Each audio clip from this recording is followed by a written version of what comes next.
Les séries éliminatoires du baseball majeur sont à nos portes et nous, on est live le lundi pour faire différent sur toutes les bonnes plateformes Facebook, sur YouTube et sur Twitter.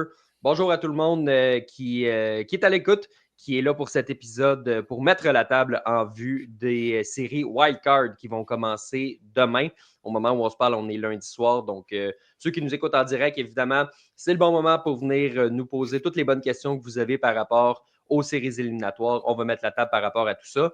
À mes côtés, pour ce faire, Sébastien Berroir. Sébastien, comment vas-tu? Je vais dire ça comme ça va mieux que les Mets de New York. Ah oui, hein? Oui. Tu as choisi la bonne équipe. Tu as choisi l'équipe Passion MLB. Oui.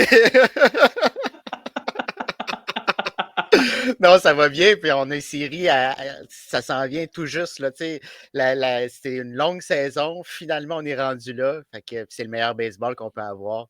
Tout au long du mois d'octobre, on va vivre ça. Ça va être la fin. C'est long, une saison de balle, mais en même temps, ça passe tellement vite. Oui. Il me semble qu'encore hier, ça sentait le camp d'entraînement en Floride, en Arizona. Puis là, nous voilà à la meilleure période de l'année. Personnellement, niveau sportif, avec le retour du hockey, avec le baseball qui arrive en série, là, c'est toujours une période très, très, très intéressante. Et Sébastien, dans notre équipe à nous, on a décidé de faire appel cette semaine à Félix Forget pour venir, pour qu'il vienne peut-être décanter un petit peu de cette défaite-là des Yankees, Félix? Non, il n'y a pas de défaite. Il n'y a pas de défaite. Ils font que gagner depuis un petit bout. Il n'y a pas de défaite. Puis écoute, la grosse série contre les Red Sox, on va avoir l'occasion d'en parler. Je pense que ça, c'est probablement le main event de cette première ronde-là. La série que tout le monde va surveiller pour d'innombrables raisons. Probablement la plus grande rivalité de ce sport-là. Donc, d'avoir ça, un petit 2-3, c'est quand même du bonbon. Puis en plus, l'équipe qui gagne ça s'en va à Toronto. Fait que je pense que tout le monde au Canada, tout le monde dans le nord-est des États-Unis va suivre cette série-là avec grande attention. Oui, il y a un côté du bracket qui est plus intéressant que l'autre. Hein. Dans l'américaine, du point de vue télévisuel, en tout respect aux gens du Michigan, aux gens de l'Ohio et de l'État de Washington, je pense que c'est plus du bord Toronto, Boston, New York que ça va se passer. C'est probablement pour ça, une autre coïncidence du monde du baseball, que les matchs vont être prime time aussi. Là. Oui, c'est ça. Quand j'ai vu le calendrier des séries était sorti, la journée, le matin du match en 62, puis le baseball avait dit série dans l'américaine à 13h, la série des Cubs et des Padres qui était coulée dans le béton à 15h, série dans l'américaine à 18h, et la dernière série le soir, ça allait être les Dodgers contre les Reds ou les Mets. Finalement, on a su que c'était les Reds. Quand j'ai vu que c'était Yankees, Red Sox, dès que les Yankees se sont qualifiés, je me suis dit, d'après moi, ils ne feront pas jouer les Yankees à 13h de l'après-midi. J'ai vu d'ailleurs que c'est sur le podcast Fall Territory, je ne me souviens plus exactement lequel il a dit ça, c'est peut-être Eric Kratz, mais en tout cas, qui avait dit que des matchs à 13h, dans le jargon du baseball, ça s'appelle des matchs Bob l'éponge. Parce que dans le baseball affilié, dans les, mettons, le 2A, le 3A ou quoi que ce soit, les matchs qui sont joués à cette heure-là, c'est souvent avec des thématiques bizarres pour attirer des jeunes comme ça, puis la musique de Bob l'éponge carré qui joue à tout bout de champ. Fait que ça s'appelle des matchs Bob l'éponge. Évidemment, oui, il y a Tariq Skubal dans ce match-là, mais je veux dire, on n'allait pas mettre Capitaine Crochet contre Max Fried dans un match Bob l'éponge. Non, certainement non, pas. Quand même pas.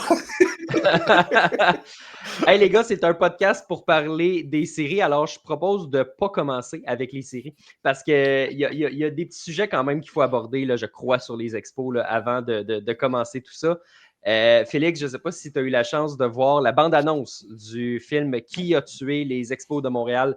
Évidemment, ça va être disponible le mois prochain, le 21 octobre, merci, sur Netflix. Qui a tué les Expos de Montréal? On en avait parlé, évidemment, que le documentaire allait venir. Et là, finalement, on a cette bande-annonce-là. Qu'est-ce que tu as pensé de la bande-annonce? Écoute, la bande-annonce, le premier truc qui m'a marqué, c'est d'entendre des personnes comme Chantal Maccabé parler en anglais. C'est assez particulier. Surtout que c'est pas leur voix. Tu as vu la bande-annonce en ils parlent français, en français. Puis... Non, j'ai vu ça en anglais, moi. Fait que, ça, c'est vraiment particulier de les entendre parler en anglais. Tu vois leur lèvres qui bougent comme en français, mais ça parle en anglais, c'est vraiment particulier. Mais non, écoute, j'ai vraiment hâte de voir ça. Je pense que on en a beaucoup parlé. Puis évidemment, ça nous touche de près. En tant que fan de balle au Québec, je pense qu'il y a pas mal de gens qui vont être à l'écoute ici. Puis écoute, ça va peut-être gratter des vieux bobos, par exemple. Mais peut-être que ça va permettre d'avoir des éléments de réponse qu'on n'avait pas avant. Puis ça va être intéressant d'avoir les perspectives de tout le monde là-dessus. Il y a des gars qu'on n'a jamais entendu parler de ça. Des joueurs qui étaient là, On n'a jamais entendu parler de ça. Ça va être super intéressant d'avoir leur point de vue à ce niveau-là.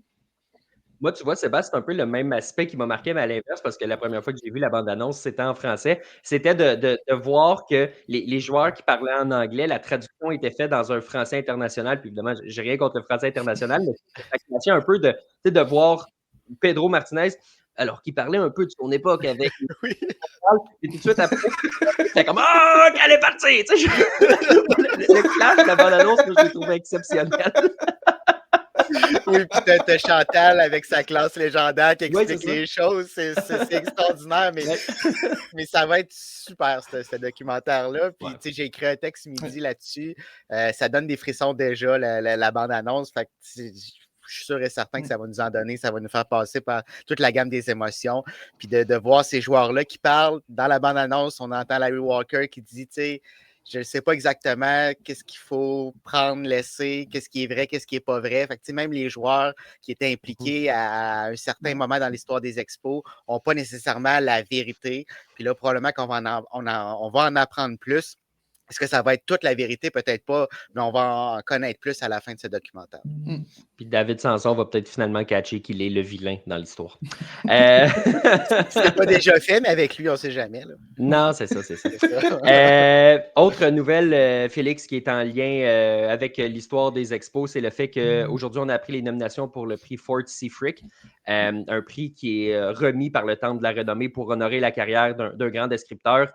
Comme à chaque année, M. Jacques Doucet, qui est dans cette liste-là, qui est parmi les 10 nominés, c'est dommage parce qu'on le sait qu'il mérite de gagner. On le sait que ça n'arrivera pas. La raison est simple. Les gens qui votent ne le comprennent pas. Tu sais, même s'il parlait espagnol, au moins, il y a des gens aux États-Unis qui parlent espagnol. Il n'y a personne, ou à peu près dans cette gang-là, qui comprend le français, qui comprend l'importance de j'ai pris un sport qui existait juste en anglais, j'ai créé un lexique, j'ai décidé que ça, c'était un point produit, j'ai décidé que ça, c'était un circuit. Il a créé le vocabulaire. Il a popularisé le baseball au Québec, au Canada en général, parce que les Expos étaient la première équipe au début. Puis malheureusement, j'ai l'impression qu'encore une fois, ça va être quelqu'un d'autre qui va gagner. Peut-être que le documentaire des Expos va avoir ça comme point positif, de ramener un peu son nom, peut-être qu'on va présenter un peu son impact, puis soudainement, on va souligner à quel point ça a été une personne importante pour ça. Mais tu sais, ce qui est dommage aussi, c'est que les ennuis de santé de plus en plus pour M. Doucet qui commence à le rattraper malheureusement.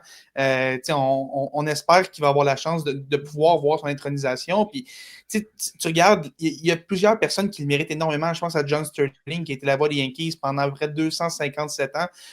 Joe Buck aussi qui fait un excellent travail. Puis il y en a d'autres, j'en oublie, là, mais Jacques Doucet a eu un impact qui va au-delà d'avoir été un grand descripteur, d'avoir été. Ouais. Il a littéralement créé le lexique du baseball en français. C'est carrément, ouais. il a traduit un sport au complet, puis c'est un impact qui est titanesque, un leg qui est titanesque, qu'on utilise encore aujourd'hui.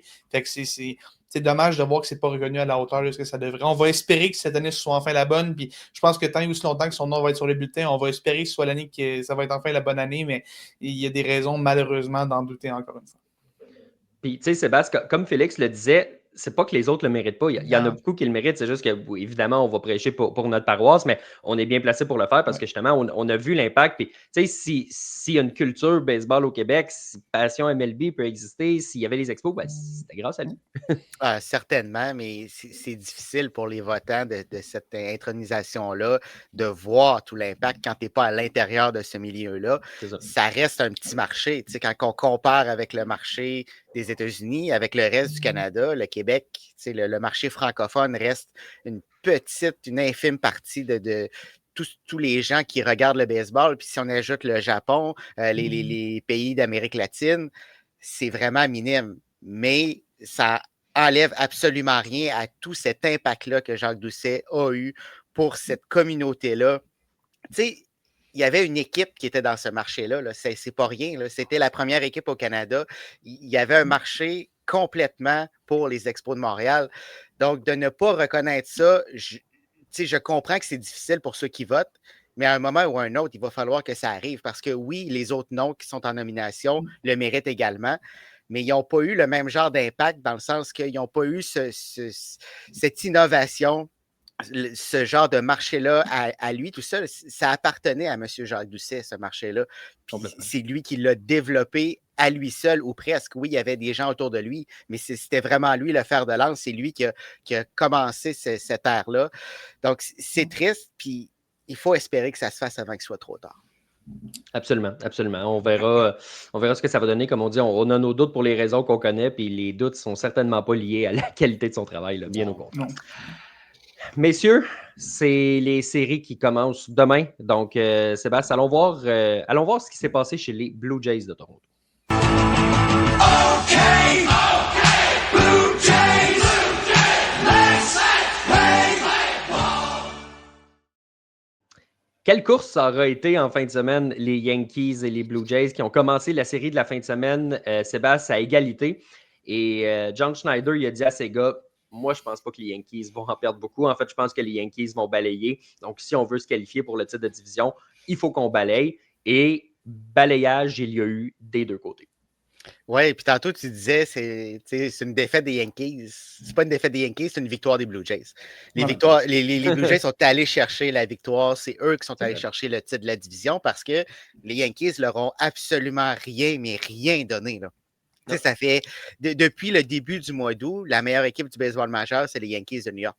Fait que les Yankees ont mis toute la pression sur les Blue Jays. Ça n'a pas été facile, mais malgré tout, les Jays sont sortis gagnants de la division, donc c'était mérité dans leur cas. Et là, Félix, le grand avantage pour les Blue Jays, évidemment, on ne peut pas analyser encore la série de division qui s'en vient parce que, on ne sait pas encore si ça va être les Yankees ou les Red Sox qui vont passer. La bonne nouvelle pour les Blue Jays, c'est qu'ils n'ont pas à se poser la question qui lance demain. Parce que Kevin Gausman a lancé, pas beaucoup de manches, mais il a effectué beaucoup de tirs malgré tout lors du match de dimanche. Shane Bieber revient d'un Tommy John, tu ne peux pas le faire lancer aux 4 jours, tu ne peux pas lancer Trey Savage. Ça aurait été quoi demain? Eric Lauer, Max Scherzer?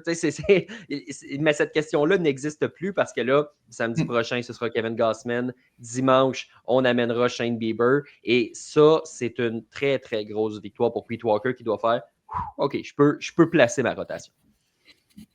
Puis pour l'enclos aussi, je veux dire, l'enclos avait travaillé tellement fort dans cette fin de saison-là. Tu parles du match d'hier, Kevin Gausman qui a lancé une tonne de manches, a été efficace, a fait ce qu'il avait à faire, mais ça a quand même été un match qui était taxant pour l'enclos. Puis juste d'avoir presque une semaine complète de congé, ça va vraiment faire du bien à ces gars-là. On sait que ça a été une fin de saison, ça a été intense, des gros matchs émotifs. Puis Sébastien, tu l'as dit, les Yankees n'ont rien donné. Je pense que c'est 12 victoires à leurs 13 derniers matchs pour les Yankees. Puis les Blue Jays ont eu à se lever dans les derniers jours de la saison. On sentait qu'on était en train de l'échapper. 2 défaites contre Boston en partant, puis on a gagné nos 4 derniers matchs. On savait qu'on contrôlait notre destinée jusqu'à ce moment-là, puis on s'est assuré de ne pas laisser la chance aux Yankees de venir jouer les troubles fêtes à ce niveau-là. Fait qu'il faut quand même saluer le travail des Blue Jays à ce niveau-là. Puis, comme tu l'as dit, ça permet à comme tout le monde de reprendre sa bonne chaise pour la série de division. Ce qui, tu vois, pour les Yankees, c'est un moins gros problème dans l'optique qu'on avait déjà placé un peu nos partants dans ce sens-là. Max Fried va lancer demain dans tous les cas. Il n'y a jamais eu de doute. Carlos Rodon est prêt pour le match de mercredi et ce serait Cam Schlittler pour le 3e match. Donc, les Yankees avaient moins ce problème-là que les Blue Jays. Donc, à ce niveau-là, ça fait vraiment l'affaire des Blue Jays qui auraient été dans une situation assez précaire, surtout pour affronter Garrett Crochet demain. Ça aurait été un gros défi avec un ramassis de bras qui avait déjà été taxé pas mal dans les derniers jours. Fait que c'est un gros avantage pour les Blue Jays, cette petite semaine de congé. Ben, je suis désolé, mais si les Jays perdaient le match le dimanche, mercredi soir, ils ne sont plus là, selon moi. Avec Eric Lauer contre Garrett Crochet, puis Brian Bello dans le 2e match, je comprends que Lucas Giolito ne sera pas là dans le 3e, mais je pense qu'on n'aurait même pas eu besoin d'un 3e match parce que sur la butte du côté des Jays, ça aurait été une catastrophe selon moi. Puis là, on s'est évité ça. Puis là, on va commencer la série de division avec toutes les bonnes pièces au bon endroit. Sébastien, je voulais te lancer justement un petit peu dans cette optique-là de commencer la série de division. Depuis l'avènement du nouveau format de séries éliminatoires en 2022, il y a beaucoup d'équipes qui ont profité d'une pause qui était plus longue qu'à l'habitude par la force des choses, parce qu'avant, c'était juste un match, donc ce n'était pas une trop longue pause. Là, ça peut aller jusqu'à 3 matchs, ça prend une pause avant, ça prend une pause après. Ça fait en sorte que du dimanche au samedi, tu ne joues pas. Il y a plusieurs équipes qui ont perdu le momentum dans un sport où c'est tellement important parce que les gars jouent à tous les jours et ils sont habitués à ce rythme-là. Donc, je me suis fait demander la question par plusieurs personnes autour de moi à quelques reprises depuis hier, à quel point c'est un désavantage pour les Blue Jays. Puis moi, je pense qu'au contraire, s'il y a une équipe de ces années-là qui peut profiter de la pause, c'est les Blue Jays. De la façon dont la rotation a été amenée pour donner un petit peu d'aide à cet enclos de releveur-là qui en a besoin. Ajoutons aussi à ça le fait que, comme le dit Jean-Daniel, est-ce que ça va donner le temps à Bichette de revenir? C'est une question qui se pose à Toronto. Il ne serait pas revenu pour mardi. Est-ce qu'il sera de retour samedi? On n'a pas la réponse. Mais logiquement, tu lui donnes le temps de se soigner, tu lui donnes le temps de prendre un petit peu de temps. Tu as un Allen Drucker qui commençait à être essoufflé parce qu'il a joué beaucoup de matchs cette année. Donc, pour moi, s'il y a une équipe, Sébastien, qui peut profiter, du moins qui avait vraiment avantage à gagner cette division-là, puis à profiter d'un bail pour aller directement en série division, ben, c'était les Blue Jays de 2025 comparé à toutes les années des 2022, 23, 24, les autres équipes cette année, que ce soit Seattle, Philadelphie ou Milwaukee. Toronto, pour moi, avait vraiment avantage à gagner la division. Ah oui, il en avait besoin. Comme on l'a dit, probablement qu'ils ne se rendent pas en série de division si ce n'est pas le cas. C'était une victoire cruciale.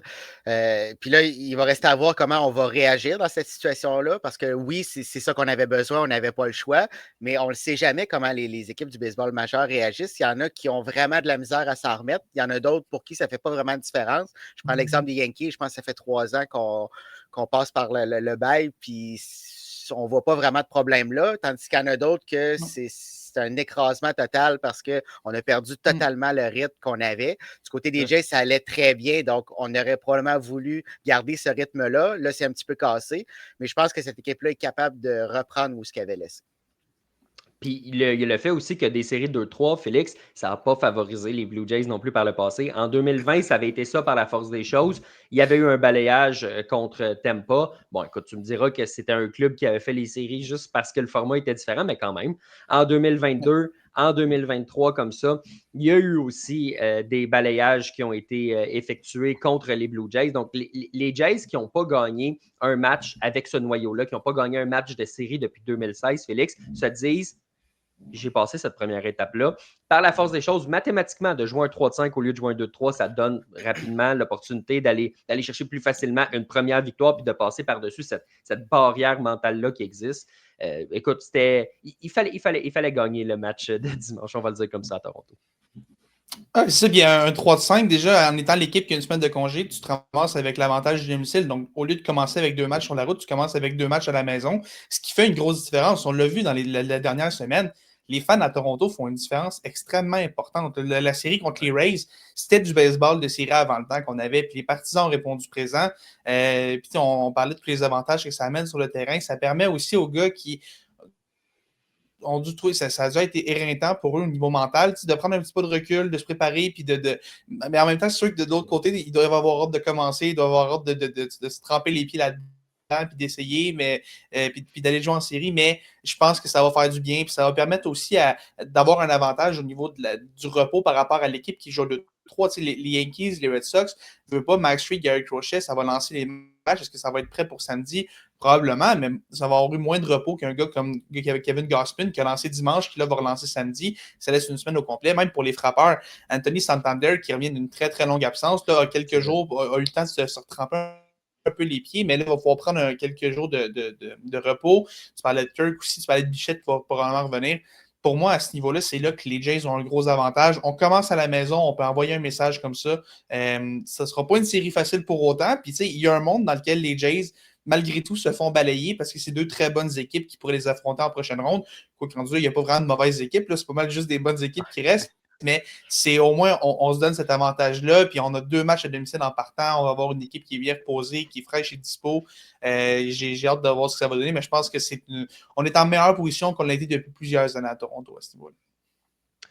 Sébastien, la grande question que les gens se posent par rapport aux Blue Jays, je te la soumets une question de Joe ici. Est-ce que la relève des Jays peuvent les rattraper? C'est sûr et certain que c'est pas nécessairement une force à Toronto. Par contre, les derniers jours, les dernières semaines ont peut-être rassuré un petit peu les partisans des Jays parce qu'on a eu quand même des bonnes performances de l'enclos de relève des Blue Jays. On a eu un passage à vide un petit peu avant. C'était assez catastrophique à commencer par Jeff Hoffman. Donc, lui aussi s'est stabilisé un petit peu. C'est pas parfait, mais c'est beaucoup plus stable. Donc, ça a une répercussion sur les autres releveurs de cet enclos-là. Chacun est un petit peu plus dans sa chaise. Je pense encore qu'on manque de profondeur dans l'enclos de relève, mais c'est un peu mieux. Puis tu rentres en série avec plus de confiance que si on l'avait fait il y a quelques semaines. Félix, dernière petite question pour toi par rapport aux Blue Jays. Là, il y en a un là, à Toronto là, qui a signé un contrat historique de 500 millions de dollars. Puis en série, dans les courses aux séries, ça n'a pas toujours été sa force. On dirait qu'il est meilleur quand ça compte moins un peu. Penses-tu que le 2025, là, c'est l'année où la Switch va flipper ou tu penses que ça va être encore difficile en série pour lui? Comment tu vois ça pour Guerrero? C'est l'année où il va avoir le plus de pression sur lui pour performer. Tu sais, tu l'as dit, les dernières années, on n'a jamais été gagné avec ce noyau-là. On n'a jamais réussi à gagner un match de série avec ce noyau-là. Là, on arrive comme première tête de série dans l'américaine. Il y a beaucoup de pression sur les épaules de Vlad qui vient de signer son gros contrat. Mais tu sais, en tant que fan des Yankees, je suis bien placé pour te dire que c'est pas parce que tu penses que ton joueur vedette qui a une grosse saison va absolument avoir des bonnes séries. Les séries, c'est une autre game complètement. Puis on sait que Vlad est capable de se présenter dans les gros moments. On l'a vu le faire, peut-être pas en série, mais en saison par le passé. On l'a vu, il est capable de se lever, taper un gros circuit quand ça compte. Mais ce qui est le fun au moins, c'est que c'est peut-être même plus le gars que les équipes ont le plus peur en ce moment. Je pense qu'en ce moment, c'était une équipe. George Springer te fait probablement un petit peu plus peur que Vlad. Puis ça peut jouer à l'avantage de Vlad, de dire, OK, il y a d'autres gars qui vont m'aider. J'ai pas besoin de tout faire tout seul comme ça a déjà été le cas par le passé.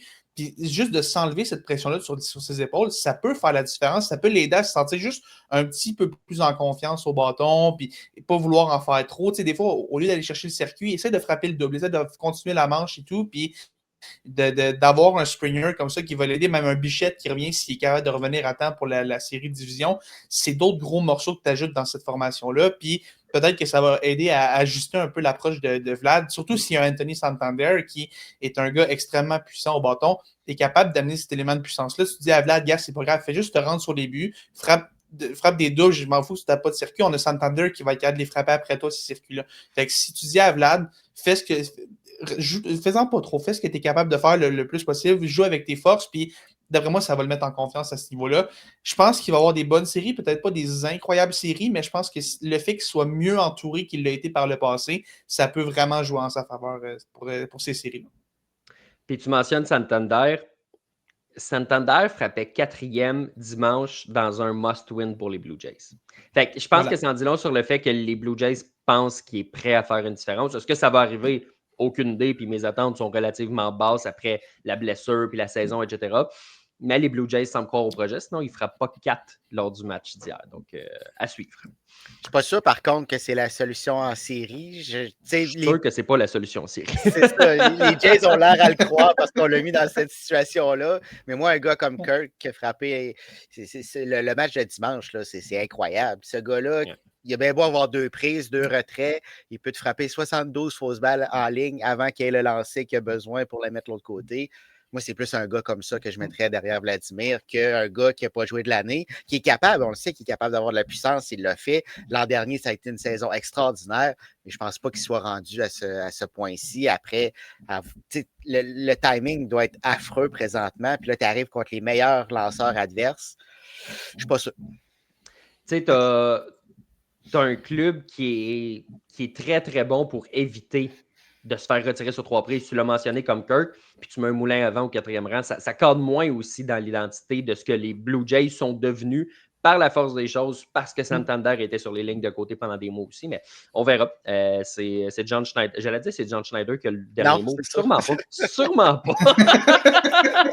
Bref, ce que je veux dire, c'est que c'est à Toronto que ça va se décider. C'est ça que je veux dire. Et là, tu disais que c'était la dernière question. Moi, j'aurais un dernier petit point qui est en lien avec les Jays, mais on peut-tu parler des Rays de Tampa Bay avant de passer à autre chose? À quel point tu n'as pas d'honneur pour ne pas mettre tes 3 meilleurs joueurs? C'est une loi non écrite, là. Au baseball, tous les clubs font ça. Les White Sox de Chicago ont donné des buts sur balle intentionnels à Aaron Judge alors qu'ils n'ont absolument rien à gagner. Tous les clubs font ça. Tu mets tes meilleurs joueurs, tu mets tes meilleurs lanceurs, tu mets tes meilleurs releveurs.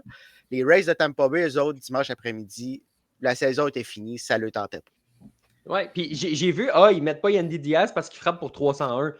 Judge frappe pour 331. Il se battait pas pour le titre, là. Tu sais, je comprends qu'il se peut-être pour rester au-dessus de 300. On s'en fout. Fais jouer tes gars, je suis d'accord avec toi. Vu la casquette que tu portes, on dirait que tu pleures un peu. Mais ton point est valide. Ça n'aurait rien changé. Les Jays auraient gagné quand même. Les Jays auraient gagné. Ton point est super valide parce que tu as raison. Tu peux pas. Puis je suis sûr que les gars étaient en maudit de ne pas jouer aussi, Félix. Là, c'est des compétiteurs, ces gars-là. Puis ils veulent gagner. Puis ça leur tente de se défoncer. Puis c'est le dernier match de l'année. Tant qu'à être sur place, je ne te dis pas faire un voyage jusqu'à Toronto pour jouer. Tu es déjà là, puis tu ne peux pas partir de toute façon. Envoie-moi sur le terrain, puis je vais essayer de finir sur une bonne note. Puis c'est le fun, je vous trouve la fête des fois aussi. Non, oui, c'est sûr qu'il y a des gars qui devaient. Ça a dû faire le malheur de bien des gars. Puis tu penses en plus au fait que les Rays, les Yankees ont eu la générosité de leur passer un stade toute l'année. Puis c'est comme ça qu'on les remercie en fin de saison. Ça, là, ils ont reçu beaucoup de millions de dollars pour ça. Sans les Yankees, il n'y aurait pas eu de stade. C'est comme ça qu'on les remercie en envoyant une équipe de 3A pour affronter les Jays. Puis écoute, tu parlais de joueurs, les White Sox. On a aussi vu les Cards. On a donné un but sur balle intentionnel à Michael Busch qui se frappait pour un carrousel dans un match où les Cards n'avaient rien à gagner. On l'a quand même fait. Fait que oui, à ce niveau-là, Sébastien, tu as raison. C'est vrai que c'est une règle non écrite. Puis les Rays qui ont décidé de s'en foutre un petit peu pour ce match-là. Mais ça n'aurait rien changé au final. Les Jays sont assurés de même pas laisser la moindre chance aux Rays de jouer les troubles fêtes avec une victoire assez convaincante. Alan Joker, surtout, s'est assuré de ne pas laisser la moindre chance aux Rays. Mais oui, c'est vrai que c'était assez particulier de voir ça quand même à Tampa Bay. Donc, messieurs, ça fait le tour de ce qu'on a pour les Blue Jays. Évidemment, on fera un podcast. On ne sait pas quand, évidemment, parce qu'on ne sait pas quand est-ce que les séries de meilleurs deuxièmes vont se terminer. Mais on va refaire un podcast avant les séries de division. Puis on analysera ce qui va se passer dans la série entre les Blue Jays et le gagnant du 2-3 entre les Yankees et les Red Sox. Mais pour l'instant, Sébastien, on va aller voir ce qui se passe ailleurs dans le baseball majeur.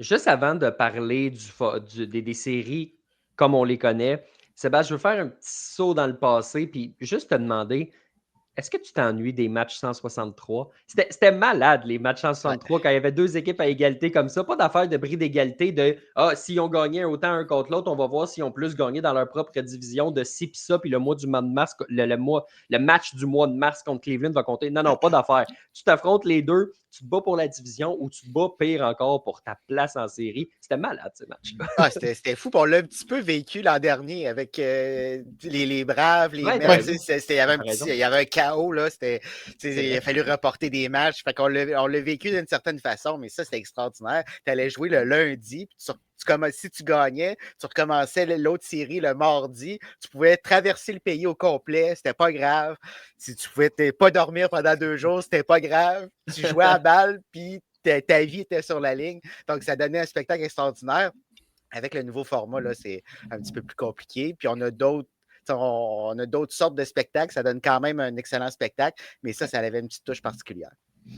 Je me rappelle, l'an passé, tu dis c'était le fun pour tout le monde. Je pense que les Diamondbacks de l'Arizona n'ont pas trouvé ça le fun. Ont compris qu'il fallait qu'une même équipe entre les Braves et les Mets gagne les 2 matchs du programme double parce que l'équipe qui a gagné le premier match des 2, je ne me souviens plus c'est laquelle, a très clairement reposé ses vétérans parce que ça ne servait à rien de faire jouer un programme double à ton joueur de premier but vedette quand il s'en va jouer à l'autre bout du pays le lendemain soir. Fait que les Diamondbacks, un peu comme tu parlais de la situation des Rays et des Yankees, ben ça c'est encore plus. Tu as les Diamondbacks dans le vestiaire qui se disent bon, ben j'imagine qu'on ne fera pas les séries.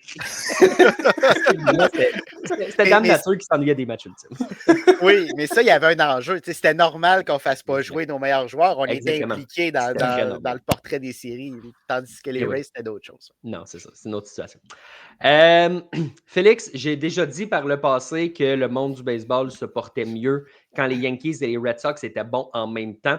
Ça n'a pas toujours été le cas dans les dernières années, puis c'est pas nécessairement les Yankees qui sont à blâmer là-dessus. Là, les Red Sox, depuis qu'ils ont gagné la Série mondiale, on n'a pas fait souvent les séries. En fait, on les a faites juste une fois. C'était en 2021.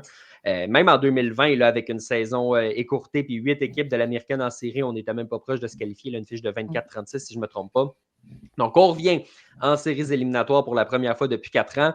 On s'en va pogner les Yankees du côté du Bronx. Ça va être la série de loin, de loin, de loin la plus regardée dans le baseball au cours des prochains jours. Et c'est un autre énorme chapitre qui va s'ajouter à cette magnifique rivalité. Oui, ça va être le clou du spectacle. On commence avec le clou du spectacle, j'aime ça. Ça va être vraiment la série qu'on va suivre le plus, c'est évidemment les deux grands rivaux qui s'affrontent.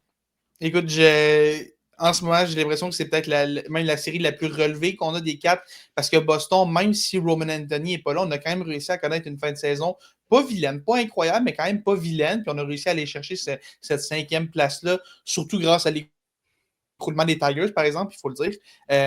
Mais écoute, les Red Sox sont là de plein droit et tout. Puis ce qui est un peu dommage, c'est qu'on n'aura pas Roman Anthony dans cette série-là. Parce que là, on aurait vraiment eu les deux équipes à pleine puissance. Bon, pleine puissance, Garrett Cole n'est pas là non plus, mais ça reste quand même relativement pleine puissance par rapport aux gars qui ont joué cette année. C'est dommage un peu pour ça. Puis c'est peut-être quelque chose qui fait pencher la série en faveur des Yankees. Parce que tu regardes l'alignement des Yankees, dans un alignement où est-ce qu'on met tous les meilleurs frappeurs de circuit, tous les joueurs, sauf Anthony Volpe, qui est à 19, tous les joueurs des Yankees ont frappé au moins 20 circuits cette année. Puis ça en dit long sur à quel point cette équipe-là est extrêmement bonne offensivement, mais surtout qu'elle a de la profondeur. On parle beaucoup d'Aaron Judge, puis avec raison, parce que c'est le meilleur joueur offensif des majeurs cette année, et c'est même pas particulièrement proche. Mais Aaron Judge n'est vraiment pas seul offensivement dans cette équipe-là. Il y a beaucoup, beaucoup de monde autour de lui. Puis au Monticule, on a la chance d'avoir des Max Fried, Carlos Rodon et l'émergence de Cam Schlittler, sans dire qu'il a fait oublier Garrett Cole, parce que c'est pas vrai, Garrett Cole est quand même une coche au-dessus, mais on a quand même réussi à minimiser cette perte-là, puis même celle de Clark Schmidt, qui aurait probablement été le 3e partant dans une série s'il ne s'était pas blessé lui aussi.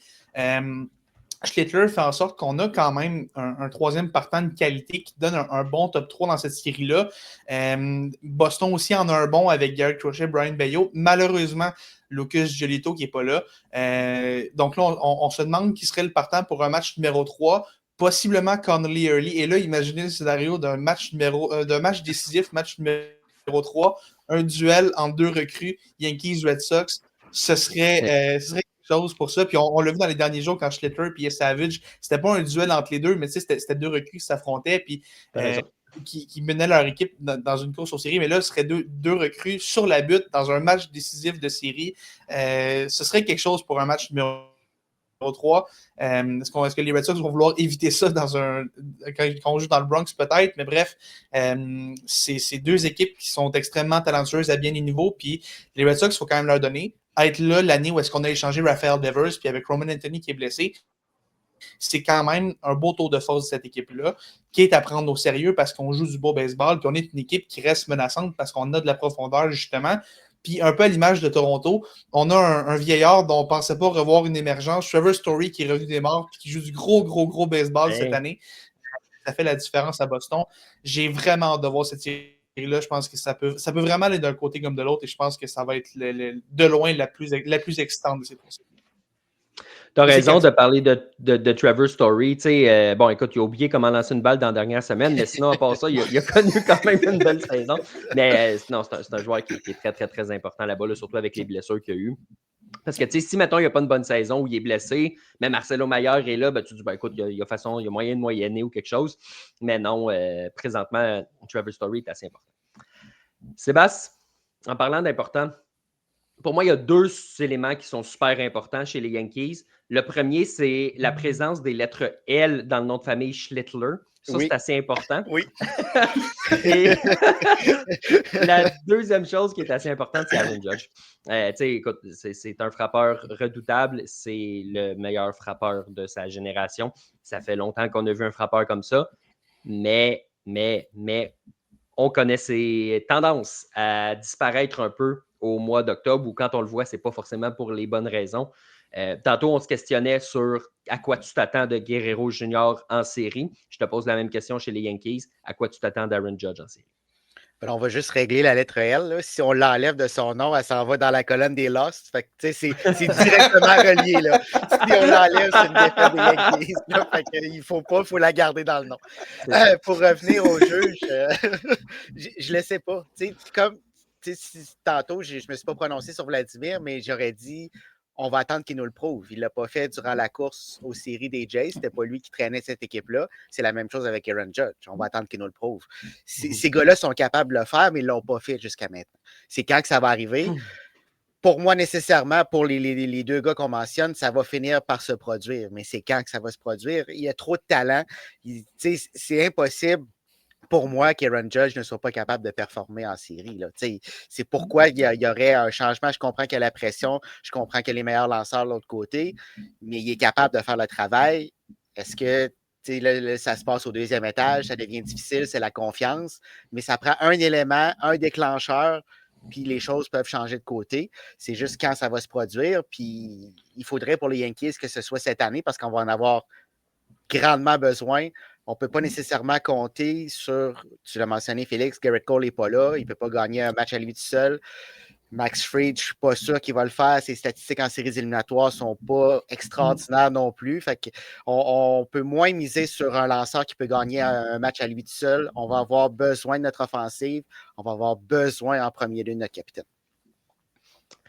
Félix, chez les Red Sox de Boston, il y a un joueur qui est très habitué de faire les séries, Alex Bregman. À sa 10e saison dans le baseball majeur, c'est sa 9e fois de suite où il participe aux séries. Les 8 premières fois, évidemment, c'était avec les Astros qui, cette année, ont été écartés du portrait. Écoute, le fait que les Astros ne soient pas en série, c'est une bonne nouvelle pour les Yankees parce que les Yankees n'ont pas du tout leur numéro en séries éliminatoires. Ceci étant dit, d'après moi, Aaron Boone, il se dit mon Dieu, que j'espère qu'Alex Bregman n'a pas amené la recette avec lui du côté de Boston. L'affaire, c'est que les Red Sox l'ont aussi, cette recette-là. Ça fait longtemps que les Yankees n'ont pas battu les Red Sox en série. Ça fait un petit moment. Alex Cora. Alex Cora, j'avais perdu contre les Yankees. C'est vrai, maintenant que tu en parles. Fait que c'est... Écoute, Alex Cora, Alex Bregman, ça commence à faire beaucoup de gars qui ont la recette pour battre les Yankees en série. Mais oui, c'est effectivement un gars qui peut faire la différence. Puis on l'a vu en première moitié de saison. C'était possiblement l'un des meilleurs frappeurs de l'américaine. On parlait de son nom comme d'un candidat au titre de MVP. Il était carrément. Là, c'est pas, puis, malheureusement, il y a eu sa blessure qui a coûté plusieurs semaines. Et depuis ce temps-là, c'est un peu plus difficile pour Bregman. Mais en série, c'est un gars qui a l'habitude d'être là comparativement à certains de ses plus jeunes coéquipiers qui l'ont moins vécu. Fait que j'ai hâte de voir comment Bregman va être capable d'impacter cette série-là.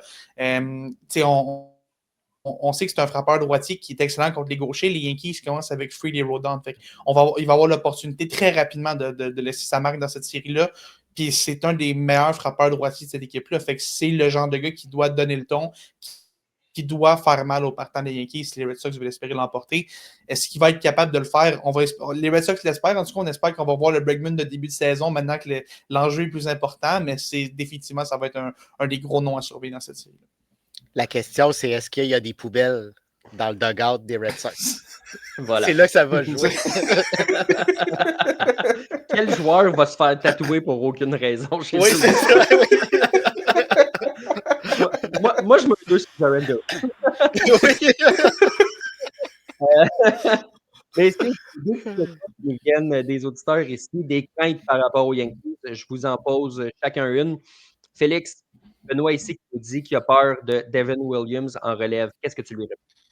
Devin Williams, j'ai longtemps eu peur de Devin Williams. Je pense que toute la saison, ça a été un problème. Sauf que Devin Williams, depuis un mois, même un petit peu plus d'un mois maintenant, est intouchable. C'est assez surréel. Ce gars-là a vraiment réussi à complètement changer sa saison de bord. Si je ne m'abuse, c'est 17 de ses 19 dernières présences au monticule, lui a pas accordé un seul point. Puis c'est pour un gars il en accorde à peu près 12 pendant une bonne partie de la saison, en accorde peut-être 12 à chaque sortie. C'est vraiment un gros changement pour Devin Williams. Puis clairement, ces séries-là vont être immenses pour lui. La dernière fois qu'on l'a vu en série, il a accordé un grand chelem à Pete Alonso. Ça l'a visiblement un petit peu shaké en début de saison avec les Yankees. Puis là, Devin Williams est à quelques semaines de devenir un joueur autonome. S'il connaît des grosses séries, on va tout oublier ses premiers mois difficiles avec les Yankees. Puis il va rapidement aller chercher un très, très gros contrat. En ce moment, chez les Yankees, je pense que David Bednar est le seul releveur que tout le monde fait l'unanimité dans la base de partisans. Comme quoi, ce gars-là, en 9e, on est correct, on n'a aucun doute là-dessus. Mais j'ai presque envie de dire que quand tu regardes l'échantillon du dernier mois et demi, Devin Williams est le deuxième releveur en qui j'ai le plus confiance, ce qui est assez surréel considérant tout ce qui s'est passé en début de saison. Mais tu sais, Luke Weaver en a arraché aussi. Camilo Doval est une boîte à surprise, quoique lui aussi s'est bien repris depuis le débuts plus difficiles. Puis on a quand même des releveurs qui sont talentueux. Donc, oui, c'est vrai que tous ces gars-là ont eu des creux de vague assez inquiétants, mis à part Bednar. Il y a beaucoup de ces releveurs-là qui ont eu des creux de vague extrêmement inquiétants. Mais la fin de saison de ces gars-là me rassure un peu à l'image de ce qu'on a vu à Toronto. La relève des Yankees a bien terminé l'année. De là à dire que je suis extrêmement confiant que Devin Williams peut aller me chercher 3 retraits à chaque match, non, on est très loin de là. Mais est-ce que Devin Williams est capable de redorer un peu son blason avec des grosses séries? Il a tout à prouver dans ces séries-là à quelques semaines de l'autonomie. C'est une bonne recette pour moi. En tout cas, les ingrédients sont là pour que ce gars-là se lève pendant les séries. Sébastien, l'autre crainte qui a été soulevée nous provient de mon père ici, qui dit qu'il faudra que la défensive des Yankees soit meilleure qu'en saison régulière. Surtout, on se rappelle là, d'un match en plein été là, contre Toronto, justement. Là, donc, si on passe les Red Sox et qu'on s'en va jouer à Toronto, clairement, les Blue Jays ont compris c'était quoi la recette pour challenger cette défensive-là qui n'a pas besoin de beaucoup de challenge pour s'écrouler. Là. Évidemment, depuis ce temps-là, il y a eu la date limite, il y a eu des ajouts qui ont été faits en conséquence. La défensive a été nettoyée un peu, mais ça demeure quand même pas un Pulitzer en défensive. Non, exactement. Si tu places la balle en jeu pour les adversaires des Yankees, c'est une des recettes gagnantes. Plus tu vas mettre de balles en jeu, plus tu vas avoir de chances de te rendre sur les sentiers. La bonne nouvelle, on parlait d'Evan Williams, c'est un petit peu la même chose avec Anthony Volpe. Il est beaucoup plus solide défensivement qu'il l'a été au cours de cette saison catastrophique. Là, il fait les jeux, a l'air beaucoup plus en confiance. Est-ce que il est un petit peu plus en santé aussi parce qu'on le sait qu'il est blessé à l'épaule, donc ça ne doit pas l'aider. Mais il fait les jeux qu'il doit faire. Il redevient le joueur qui a remporté un gant doré par le passé. Donc ça solidifie un petit peu le milieu de l'avant-champ. On a Jazz Chisholm que d'un soir à l'autre, on ne sait pas trop ce qu'il va nous donner défensivement. C'est un petit peu peut-être plus là que le bas blesse du côté des Yankees. Ryan McMahon au troisième coussin, c'est assez solide. On joue mieux défensivement, mais ce n'est pas encore parfait. Donc, comme je l'ai mentionné, plus il va y avoir de jeux à faire en défensive du côté des Yankees, plus ça va être risqué, plus on va avoir une chance de faire un mauvais jeu. Puis des fois, ce n'est pas nécessairement d'échapper une balle. C'est de faire un relais de trop qui fait avancer un coureur d'un but de plus que ça aurait dû être. Et là, c'est là que ça nous coûte des points. C'est ça qu'il faut limiter. Si on commet une erreur où on sait qu'on ne sera pas capable de faire le jeu, il ne faut pas provoquer les choses puis essayer de jouer les héros parce que ça ne fonctionne pas, New York. Puis j'ajouterais aussi, on se souvient tous de la fameuse 5e manche de l'enfer en série mondiale l'an passé, mais quand on regarde les Yankees d'aujourd'hui par rapport aux Yankees de l'an dernier, il y a énormément de ces gars-là qui ont changé. Tu penses, on parlait de Jazz Chisholm, tu sais, veut pas, même si des fois c'est plus difficile, reste une amélioration substantielle défensivement par rapport à Gleyber Torres. Ryan McMahon au troisième but, c'est mieux que tout ce que les Yankees ont eu depuis très longtemps. Josh Donaldson avait ses défauts, au moment où il était bon défensivement. C'était peut-être le meilleur depuis Donaldson à ce niveau-là. Puis même au champ extérieur, Judge n'est plus dans le champ centre. On l'a renvoyé dans la droite où est-ce qu'il va être plus confortable. Donc, on enlève Soto aussi. On ajoute Bellinger, Trent Grisham qui a l'air de s'en foutre vraiment trop souvent, mais qui reste efficace au champ centre. Puis Paul Goldschmidt qui est capable, Ben Rice qui fait du bon travail au premier but, Austin Wells qui est bon derrière le marbre, puis même Max Fried qui est excellent défensivement aussi. Fait qu'on s'est beaucoup amélioré depuis cette fameuse 5e manche-là, extrêmement difficile. De là à dire que c'est parfait, on peut être sûr qu'il n'arrive rien aux Yankees défensivement, non, parce que les Yankees trouvent toujours le moyen de faire ces erreurs-là au pire moment, puis c'est ça qui fait en sorte que c'est ça qui est rempli, c'est que ça arrive tout le temps au pire moment, mais c'est quand même une amélioration par rapport à ce qu'on avait l'an passé à ce niveau-là. Excuse-moi, j'ai manqué le bout où tu as parlé d'Anthony Volpe quand tu énonçais la défensive. Et lui, il n'a pas changé, mais il s'est amélioré dans les dernières semaines. Puis dans le PDK, dans le PDK, il y a José Caballero aussi, qui est là, qui est capable, qui a montré qu'il est capable de l'être. Fait qu'il lui, il peut jouer un peu partout aussi, ça donne de la belle polyvalence. Mais ça, parlons-en justement, Caballero. Il ne jouera pas, mais dans le sens, il va jouer, il va rentrer, mais il ne sera pas partant parce qu'Aaron Boone, il meurt avec ses hommes. Caballero ne sera pas partant à moins d'une blessure. Là. Mais c'est encore drôle parce que dans le premier match, on s'attend à ce que ce soit Ahmed Rosario au deuxième coussin, non pas Jazz Chisholm. Jazz Chisholm devrait sortir du banc parce que c'est un lanceur gaucher. Puis Rosario a du succès contre crochet. Donc, je pense qu'Anthony Volpe va être à l'arrêt-court, mais Aaron Boone est capable de sortir un vétéran si c'est le temps. Il le fait vraiment pas souvent, mais il est capable. Puis garder Caballero en sortie de banc aussi. Garder Caballero en sortie de banc pour sa vitesse reste un avantage que tu vas avoir, mais si tu as besoin, imaginons que les Yankees perdent le premier match, quoi que ce soit, amener Caballero, qui est un gars qui a tellement de chiens, puis c'est pas le fun d'affronter Caballero parce qu'il est vraiment fatigant. C'est le genre de décision qu'il pourrait faire, puis on l'a vu le faire dans les dernières semaines, notamment à cause de la blessure de Volpe, mais Boone l'a fait à quelques reprises au mois de septembre. Pour toutes les fois où on le critique, on va quand même lui donner des fleurs pour ça. Il a été capable de le faire, puis ça a quand même changé une partie de la saison des Yankees. Par contre, là, on parle de Volpe et Caballero. Pour le moment, si on prend les dernières semaines, Volpe doit être le joueur d'arrêt-court partant parce que non seulement il joue mieux défensivement, mais il s'est remis à frapper un petit peu. C'est vrai. Puis Caballero a connu quelques difficultés dans les dernières semaines au bâton. Donc, je pense que ça va être très difficile de le sortir de là. Messieurs, avant de passer à l'autre série, c'est l'heure de se mouiller, c'est l'heure des prédictions. Sébastien, Yankees, Red Sox, qui va sortir gagnant, de cette série et pourquoi? Je pense que cette série-là n'a pas le choix d'aller à la limite. Ouais. Et je pense que les Yankees vont sortir gagnants. On a un avantage en raison, entre autres, de la blessure de Lucas Giolito dans ce troisième match-là. Du côté des Red Sox, on ne sait pas trop qui on va mettre. On a beaucoup plus de puissance. On sait qu'en séries éliminatoires, ça prend des longues balles au bon moment. Si on n'est pas capable de frapper avec puissance, c'est plus difficile. Les Red Sox, certains soirs donnés, c'est très, très difficile offensivement. On peine à placer des coureurs sur les sentiers. On n'est pas capable d'aller chercher la grosse longue balle. Donc, pour ces raisons-là, je pense que les Yankees vont sortir gagnants. Félix? Si Roman Anthony avait été là, j'aurais dit Red Sox en 3. Roman Anthony n'est pas là. Lucas Giolito n'est pas là non plus. Les Yankees vont gagner en 3 et Aaron Judge aura au moins un circuit walk-off durant cette série. Oh, walk-off. OK, on se mouille, là. On se mouille. Moi, je me mouille en disant qu'Aaron Judge va avoir au moins un retrait sur 3 prises au pire moment. Mais non, mais faut rééquilibrer un peu. Là. Mais non, je vais faire très différent de vous. Mais je pense que les Yankees vont gagner ce match-là en 3. Cette série-là en 3, dis-je bien. J'ai l'impression que l'avantage du terrain va jouer en leur faveur. L'expérience, il y a quand même beaucoup de jeunes joueurs qui n'ont pas participé très, très souvent aux séries avec les Red Sox de Boston. Je pense qu'il faut qu'ils apprennent à perdre jusqu'à un certain point. Puis j'ai l'impression que ça va se passer contre les Yankees. Ceci étant dit, je ne tomberai pas en bas de ma chaise si Boston réussit à gagner cette série. Juste mentionner des petits commentaires qu'on avait par rapport à ça. Le Luc qui nous dit ici, la défensive des Red Sox est aussi un peu faible. C'est vrai que dans le pire des cas, ça peut devenir une comédie d'erreur, cette série-là. Mon père qui nous mentionne qu'il faudra que Jazz garde les choses simples aussi. Et Jean-Daniel qui nous dit... Ouais, c'est ça. Jean-Daniel qui nous dit Aaron Boone qui n'a pas changé. Messieurs, si la tendance se maintient, le podcast va durer 3 heures. Alors, évidemment, on a parlé des Expos, des Blue Jays un peu au début. Puis, il y avait beaucoup de stock à dire là, sur les Yankees, les Red Sox.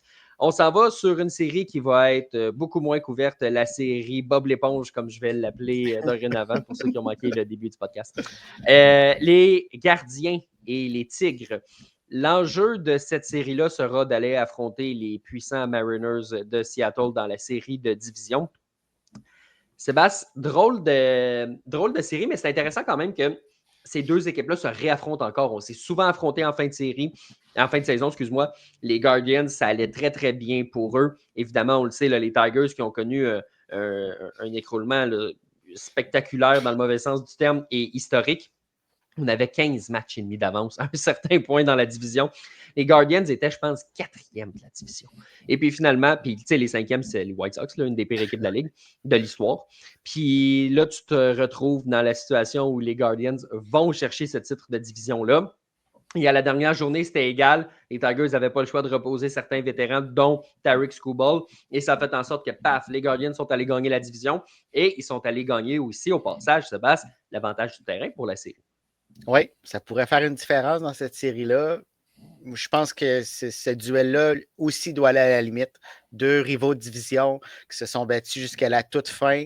Une remontée spectaculaire. Le mot est faible, mais c'est incroyable ce que les Guardians ont fait. Mais malgré tout, on repart à 0. C'est demain, c'est Tarik Skubal qui est sur la butte, puis c'est 0-0 dans la série, peu importe ce qui s'est passé avant. Puis c'est ce que le gérant Jay Hinch va dire à ses joueurs. C'est fini, là. Oui, on l'a échappé, on était mauvais, il s'est passé plein de choses pour X et Y raisons, Là, on recommence. Puis les Tigers sont capables de gagner cette série-là. Là. C'est pas vrai que les Guardians sont de loin supérieurs aux Tigers. Ça va donner, je pense, un bon spectacle, probablement à bas pointage, mais on va avoir des duels de lanceurs. Les gérants vont s'échanger les politesses. Il va falloir que ça soit géré de la bonne façon. Puis c'est pas parce que les Tigers l'ont échappé que nécessairement ça va être facile pour les Guardians. Félix, je vais être malhonnête un peu puis réduire le personnel de lanceur à 1 chez les Tigers. Je te pose la question suivante. Tyreek Skubal finit par débarquer du match numéro 1. Maintenant, quoi? C'est vrai que c'est la question à poser. Si les Guardians réussissent à se rendre à Skubal, qu'on réussit à les frapper 4, 5, 6 points contre lui, ça va avoir l'air d'une montagne à rattraper pour les Tigers parce que l'an passé, on avait quand même d'autres options. Mais là c'est vraiment Tyreek Skubal et ses joyeux copains qui n'ont peut-être pas d'affaires là. Puis Détroit n'a pas nécessairement l'attaque incroyable pour compenser, pour être capable de suivre dans un gros duel offensif. Fait que si t'es Détroit, t'as vraiment, vraiment besoin de Skubal aller en chercher une grosse demain. Tu peux pas. Je vois pas comment Détroit peut gagner cette série-là sans une grosse sortie de Tyreek Skubal demain. Puis je pense que je pense pas que je réinvente la roue en disant ça, là, mais pour moi, c'est aussi simple que ça. Tu as besoin que ton récipiendaire du Cy Young, qui selon moi va bientôt être double récipiendaire du Cy Young, qui soit capable d'aller chercher ce match-là. C'est aussi simple que ça. Cleveland ont une bonne équipe, mais non pas un Tyreek Skubal. Puis pour moi, c'est ça qui fait la différence. C'est un match numéro 1. Il faut que tu sois capable d'aller gagner. T'sais, on parlait de Yankees-Boston tantôt. Oui, les Red Sox sont crochés, mais les Yankees ont free. Au moins, on est capable de se répondre dans les numéros 1. Skubal a vraiment l'avantage à ce niveau-là. Fait que pour moi, Détroit va gagner ce premier match-là. En tout cas, je leur souhaite parce que sinon, ça va être difficile de remonter. Puis, je pense que ce qui va arriver, c'est que la fierté des Tigers là, a été mise à rude épreuve. Puis, ça a été toute une décrépitude. Puis, à un moment donné, les gars ont quand même une fierté. Moi, je pense que les Tigers vont sortir plus fort qu'on pense dans cette série-là. Les Guardians ne veulent pas la petite magie noire qu'on a depuis quelques semaines. Ça a assez limite, cette magie noire-là, puis on ne peut pas rouler là-dessus infiniment. Là, on avait toute cette belle remontée-là, on avait toute l'énergie de vouloir remonter, jouer les troubles fêtes. Là, on n'a plus vraiment cette énergie de l'underdog-là. On est à la maison, puis on a réussi ce qu'on voulait faire. Est-ce qu'on est capable de retrouver de la motivation supplémentaire pour aller battre les Tigers? Moi, j'ai l'impression qu'en ce moment, s'il y a une équipe qui est un petit peu plus motivée que l'autre, c'est probablement Détroit. Puis je pense que c'est ce qui peut faire pencher la balance de cette série.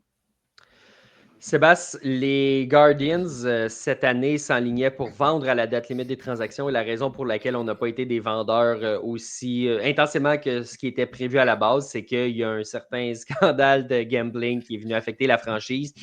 Il y a 2 lanceurs, dont l'excellent Emmanuel Classé, qui ne relanceront pas cette année, qui relanceront peut-être jamais. Là, Luis Ortiz, lanceur partant, puis Emmanuel Classé, là, ça ne s'enligne pas bien pour la suite de leur carrière.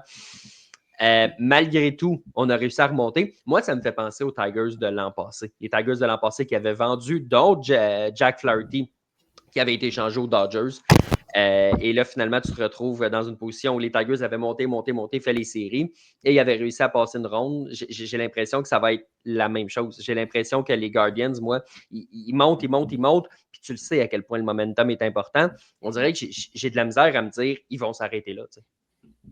Oui, bien, c'est dur à prédire, puis ça montre à quel point ça ne tient pas à grand-chose. Hein. On était sur le point de vendre, on a changé un peu notre fusil d'épaule, il ne s'est pas passé grand-chose, puis là, on se retrouve à avoir l'avantage du terrain en séries éliminatoires. Il va falloir profiter de cet avantage-là. C'est peut-être là que ça va jouer, parce que les équipes, ces 2 équipes-là sont nez à nez. Puis oui, on rentre avec le momentum du côté des Guardians, mais comme Félix, tu l'as mentionné, il y a une fierté de l'autre côté. Là. Puis c'est des rivaux de division qu'on connaît bien, qu'on a affrontés à plusieurs reprises. C'est pas vrai qu'ils vont nous sortir tout au long de cette saison-là, alors qu'on avait 15 matchs et demi d'avance. Donc, cette fierté-là va ressortir. Est-ce que ça va être suffisant? Je ne le sais pas. Mais du côté des Guardians, peut-être aussi qu'on va arriver au bout du miracle. On a vécu, on a joué au-dessus de notre tête peut-être pendant 2 mois et demi. Est-ce qu'on est capable de maintenir ce rythme-là encore pour quelques semaines? Je ne sais pas.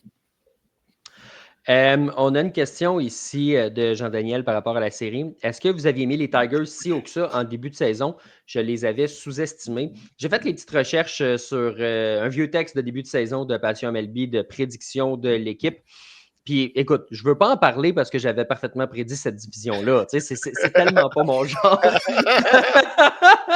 J'avais les Guardians au premier rang, les Tigers deuxième, les Royals, les Twins et les White Sox. Félix, te souviens-tu de tes prédictions? Parce que moi, sans ça, je m'en souvenais pas pantoute. Là. Tu m'aurais dit que j'étais 0-5. Je t'aurais dit peut-être pas les White Sox, mais 0-4, je t'aurais cru. Là. Te souviens-tu de tes Félix, prédictions? Félix, c'est le temps qu'on s'en aille. Là. Je te donne le cue. Là. Ouais, je pense que oui. Ouais. Parce que je commence à avoir le mauvais souvenir que j'ai peut-être mis les Royals premiers. Je commence à avoir ce vilain souvenir-là. Ouais. C'est ça. T'avais ça. les Guardians au deuxième rang, les Tigers au troisième rang, les Twins au quatrième rang, puis évidemment les White Sox. Sébastien, on se souvient de nos prédictions? Ben, pour répondre à la question, je pense que j'avais mis les Tigers au premier rang, si je ne me trompe pas. Fait que oui, je les voyais. Ouais, vous êtes bon. Moi, j'aurais jamais deviné que j'avais mis les Guardians au premier. Ouais, mais toi, on le sait, tes prédictions, là, on le sait comment ça se fait. Là, ça vaut ce que ça vaut. Tu piges dans un chapeau. Puis... Ah ouais, toi, Sébastien, faut que tu m'envoies tes prédictions, j'ai un texte à faire. Ben oui, c'est ça. C'est ça. T'avais les Tigers, t'avais les Royals, t'avais les Guardians au troisième rang, les Twins là, qui étaient au quatrième rang. Écoute, il y avait même, je vois là, dans l'équipe, là, Tigers au quatrième rang. C'est arrivé, Guardians au quatrième rang. Il y a des prédictions en ce sens-là qui est arrivé. C'était dur à prédire comme division. Puis pour répondre à ta question, Jean-Daniel, est-ce qu'on les avait mis si haut que ça en début de saison? Évidemment, à venir jusqu'au dernier mois, c'était la meilleure équipe de l'américaine pendant à peu près toute la saison. Donc ça, c'était dur à prédire.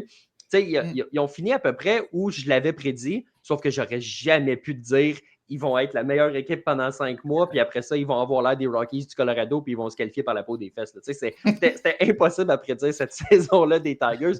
Hey, ça a coûté une prolongation de contrat à AJ Hinch. Là. Bob Nightingale, dans son texte de dimanche, il a mentionné qu'on s'enlignait pour annoncer une prolongation de contrat à Hinch, et là, le club s'est mis à perdre, puis on fait, on ne peut pas annoncer ça au milieu d'une séquence de 8 victoires, 8 défaites, excuse-moi. Fait que ça fait en sorte que là, écoute, probablement qu'il va signer son contrat à la fin de la saison pareil, mais ça a changé bien des choses, Félix, cette séquence-là à Détroit. Puis, comme tu l'as dit, il va falloir l'utiliser comme source de motivation à un certain point. Puis, je suis sûr que c'est le plan de match de Hinch qui est un vieux renard. Là. Il est rusé quand même. Il a déjà gagné la Série mondiale en trichant, mais il a déjà quand même gagné la Série mondiale. Il sait ce que ça fera pour se rendre jusqu'au bout. Puis, tu parles de Hinch qui n'ont pas annoncé sa prolongation de contrat et tout. Penses-tu que les choses de Houston regardent ça en disant intéressant? Que le dossier continue à... Nightingale, il a soulevé la possibilité. Lui, là, il t'a envoyé une chaise musicale du retour dans le passé avec Bruce Bochy chez les Giants de San Francisco, puis avec AJ Hinch chez les Astros, qui a déjà une maison là-bas. Puis... Ah ouais, non, écoute, il t'a brassé ça. Écoute, j'imagine que les Astros ont dû être intéressés en disant ça, puis en voyant que c'était toujours pas réglé. Mais oui, écoute, je pense que ça va finir par se régler. Si Tigers gagnent cette première ronde-là, je pense qu'on va l'annoncer entre les deux rondes. Les temps signent là-dessus, là, on continue. Là. Mais écoute, je pense que ça va être une grosse série à bien des niveaux. Les Tigers vont vouloir prouver que c'est la fin de saison qui est un mirage plus que les 4 premiers mois de la saison, parce qu'on avait une équipe imbattable. Mais tu sais, ce qui est arrivé aussi à Détroit, c'est qu'on avait certaines questions, surtout au niveau offensif, puis on a toujours ces questions-là. Tu sais, Javier Baez sera plus comme il a frappé au début de la saison. Puis ça a vraiment fait mal à cette équipe-là. Riley Green, qui a une saison bizarre, Riley Green. Là, il frappe à peu près, je pense, c'est comme 36-37 circuits, mais c'est une saison que les fans des Tigers n'aiment pas particulièrement parce que c'est le troisième plus haut nombre de retraits au bâton en une saison. Il y en a plus que 200, si je me trompe de la MLB. C'est 220, je crois. Je pense que c'est c'est ça, je pense que c'est le 222, 221, 220. C'est lui le troisième qui en a le plus de toute l'histoire des majors, je crois. Là. Je m'aventure un peu en disant ça, mais tu sais, c'est une drôle d'équipe offensivement parlant, les Tigers, puis c'est ça qui fait en sorte que au moins, on est chanceux, on affronte les Guardians qui sont sensiblement dans le même bateau, ou est-ce que c'est Ozzy Ramirez, puis on parlait de la rotation des Tigers, c'est Ozzy à Cleveland, c'est Ozzy Ramirez et sa bande de joyeux lurons qui n'ont peut-être pas d'affaires dans un alignement de la MLB. Fait que c'est... Je sais pas comment on... Sérieusement, cette série-là, je sais pas comment ces deux équipes-là se ramassent s'affronter. Puis pour moi, ça démontre à quel point les White Sox sont vraiment, vraiment mauvais pour permettre à ces deux équipes-là de s'affronter en première ronde. C'est quelque chose... Tu regardes Yankees-Boston, tu mets n'importe laquelle de ces deux équipes-là comme n'importe laquelle des deux autres équipes, c'est clairement les grands favoris. Fait que, c'est vraiment, vraiment intéressant de voir comment cette série-là va se dérouler. Ben, tu as raison, parce que les Yankees, à au moins 2 jours de la fin de la saison, étaient assurés que s'ils gagnaient leur division, ils terminaient devant les Mariners au premier rang de l'américaine. Tu sais, dans les faits, les Yankees sont classés 4e. C'est pas mal la 2e meilleure équipe en saison régulière. Puis je dis pas mal, c'est exactement ça. Là, si on regarde la fiche de victoire-défaite, et ils l'ont fait dans une division où les Red Sox étaient coriaces, les Rays ont tenu leur bout. Bon, finalement, les Orioles, ça n'a pas été grand-chose, mais c'est une des divisions les plus coriaces du baseball. C'est définitivement la plus coriace dans la Ligue américaine aussi. Donc, non, c'est comme tu dis, là, c'est quelque chose que ces deux équipes-là se retrouvent dans cette situation-là. Et c'est quelque chose, si on recule d'il y a quelques semaines, que ce match-là ait lieu à Cleveland et pas à Détroit. Là. Ça, c'est de un. Mais c'est un dossier qui est complètement différent.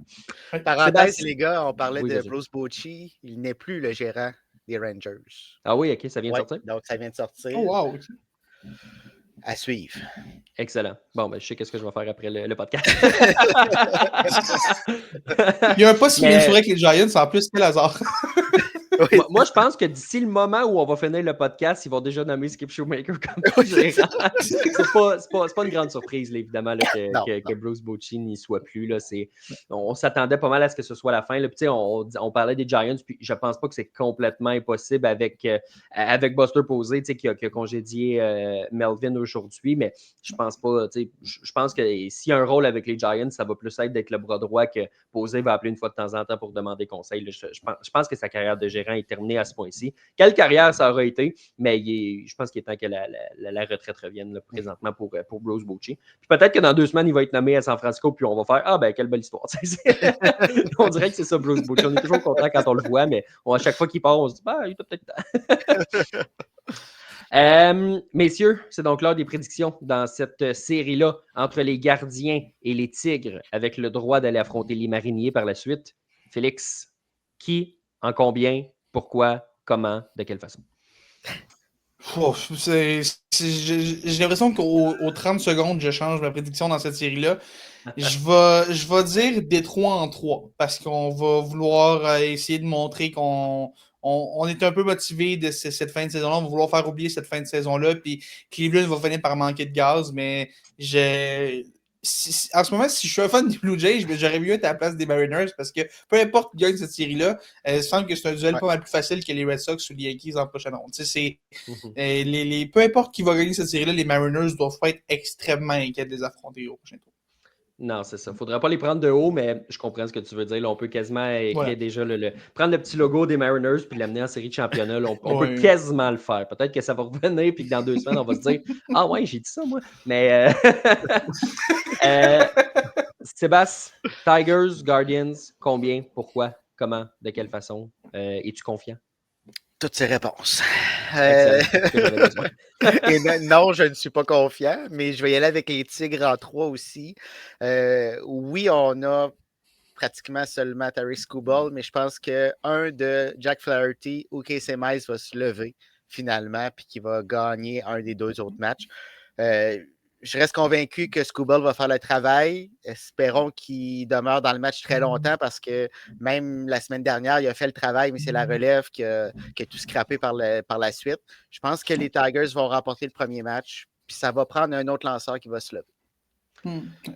Moi, messieurs, ça a été une des plus faciles à prédire en termes d'équipe. Pour moi, c'est les Guardians. Je ne vois pas comment ce club-là peut l'échapper sur la lancée avec laquelle ils sont. Ils ont toute la confiance du monde. Les Tigers ne l'ont pas. Je prédis malgré tout que ça va aller en 3 et je prédis que Tarik Skubal va perdre son départ. Je pense qu'il va très, très bien lancer, mais que le club va juste s'effondrer en fin de match. Pour une raison que j'ignore, les Tigers vont gagner le match numéro 2 parce que c'est comme ça que ça marche dans le baseball. Mais les Guardians vont finir par gagner ce match numéro 3-là. Je ne vois pas Cleveland échapper cette série-là de la façon dont le mois de septembre s'est dessiné. Le momentum est trop important pour que les Tigers aient ne serait-ce qu'une once de confiance par rapport aux Guardians. Prochaine série, donc. On s'en va du côté de la nationale. Nationale, Sébastien, tu veux commencer par les Dodgers? Tu veux commencer par les Padres? Les Padres. Fait que les Dodgers affrontent les Reds de Cincinnati. Moi, je m'en vais, je pense.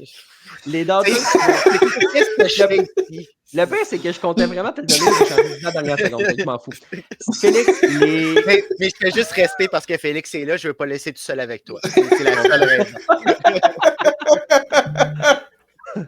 Félix, les Dodgers n'ont Ouais. définitivement pas connu la saison à laquelle on s'attendait. Pas une vilaine saison, mais pas l'historique saison de 122 victoires que certains leur prédisaient avant le début du calendrier régulier. Mais tu le sais comme moi que du côté de Los Angeles, en fait, regarde, tu sais quoi? Je vais aller comparer aux Panthers de la Floride.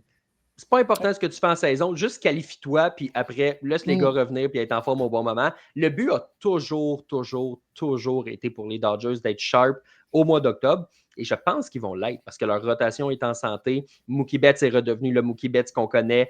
On a trouvé un rôle à Rocky Sasaki pour aucune raison dans l'enclos de relève.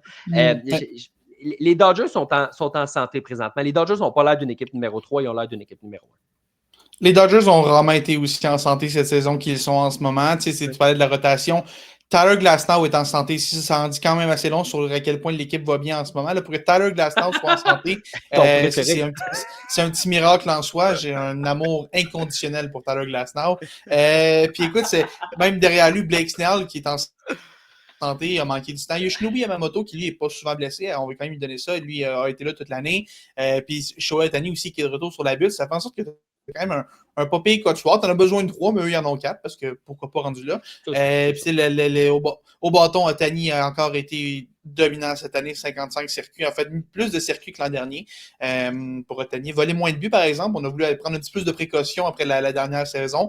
J'ai l'impression qu'en série, on va pouvoir le revoir voler un petit peu plus de buts. Je pense qu'il se tenait tranquille en saison parce qu'on ne voulait pas prendre le risque inutile de le voir voler des buts.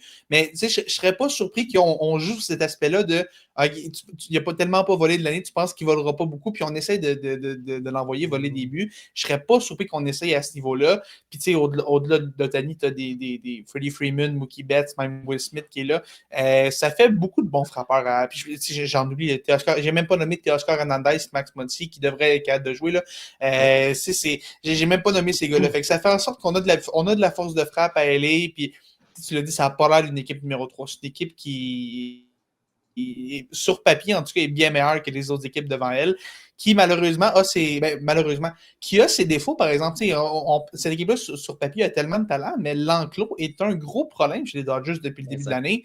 Tanner Scott, qu'on a signé à gros prix, est incapable de fermer les livres en 9e manche. Si Tanner Scott jouait pour les Yankees, il serait peut-être encore plus crucifié que Devin Williams se fait crucifier depuis le début de l'année. On en parle juste un peu moins parce qu'il joue dans l'Ouest. Les gens sont couchés à minuit et demi quand il est en train de faire ses sabotages.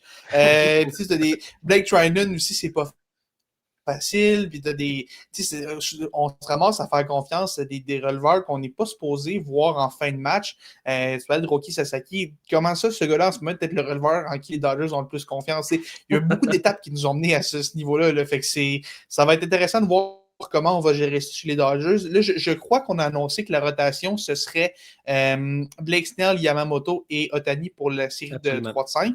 J'ai hâte de voir, est-ce qu'on va mettre Glasnow sur l'alignement pour l'utiliser en relève? Ça pourrait être une idée c'est ça, le plan. pour essayer de solidifier cet enclos-là. Donc, c'est ça. Dans quelle propension on va l'utiliser et de quelle façon? Est-ce qu'on va l'utiliser en 9e manche? Est-ce qu'on va l'utiliser pour revenir comme un genre de bowl qu'on amène après? Mettons, Ohtani, on le fait lancer nous 2 manches seulement, puis on envoie Glasnow pour terminer après. J'ai vraiment hâte de voir comment on va utiliser Glasnow dans cette série-là. Parce que c'est un peu la carte cachée. Clayton Kershaw qui ne sera pas là, même si lui aussi en relève a bien fait.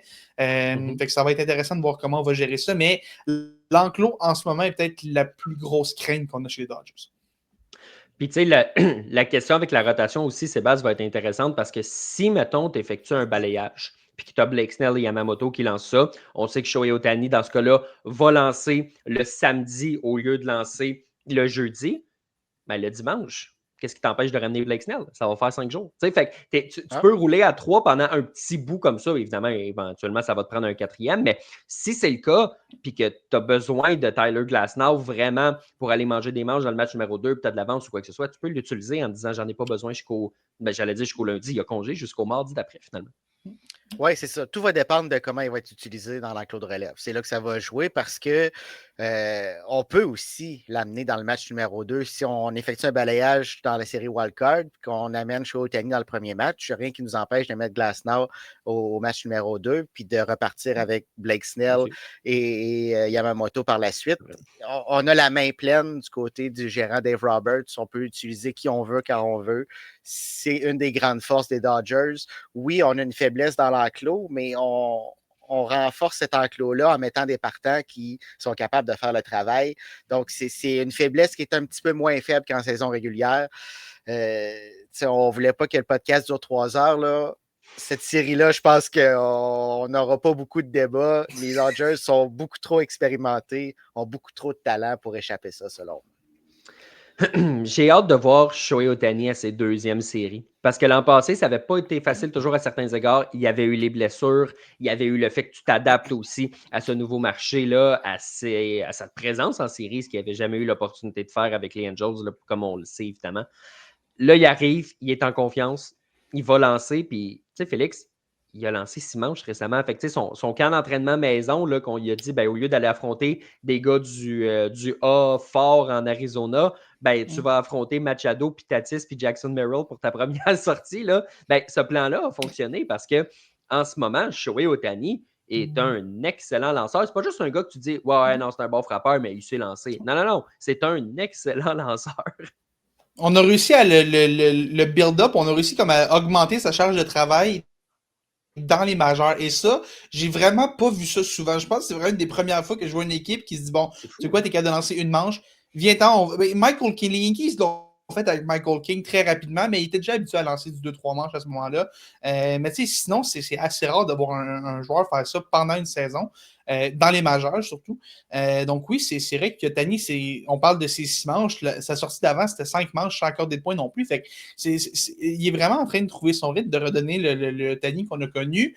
La grande question pour les séries, par exemple, c'est on sait que Tani, quand il lance, c'est un petit peu plus difficile au bâton après. Pour moi, il y a une raison pour laquelle on l'utilise dans le troisième match plutôt que de l'envoyer dans le premier ou dans le deuxième.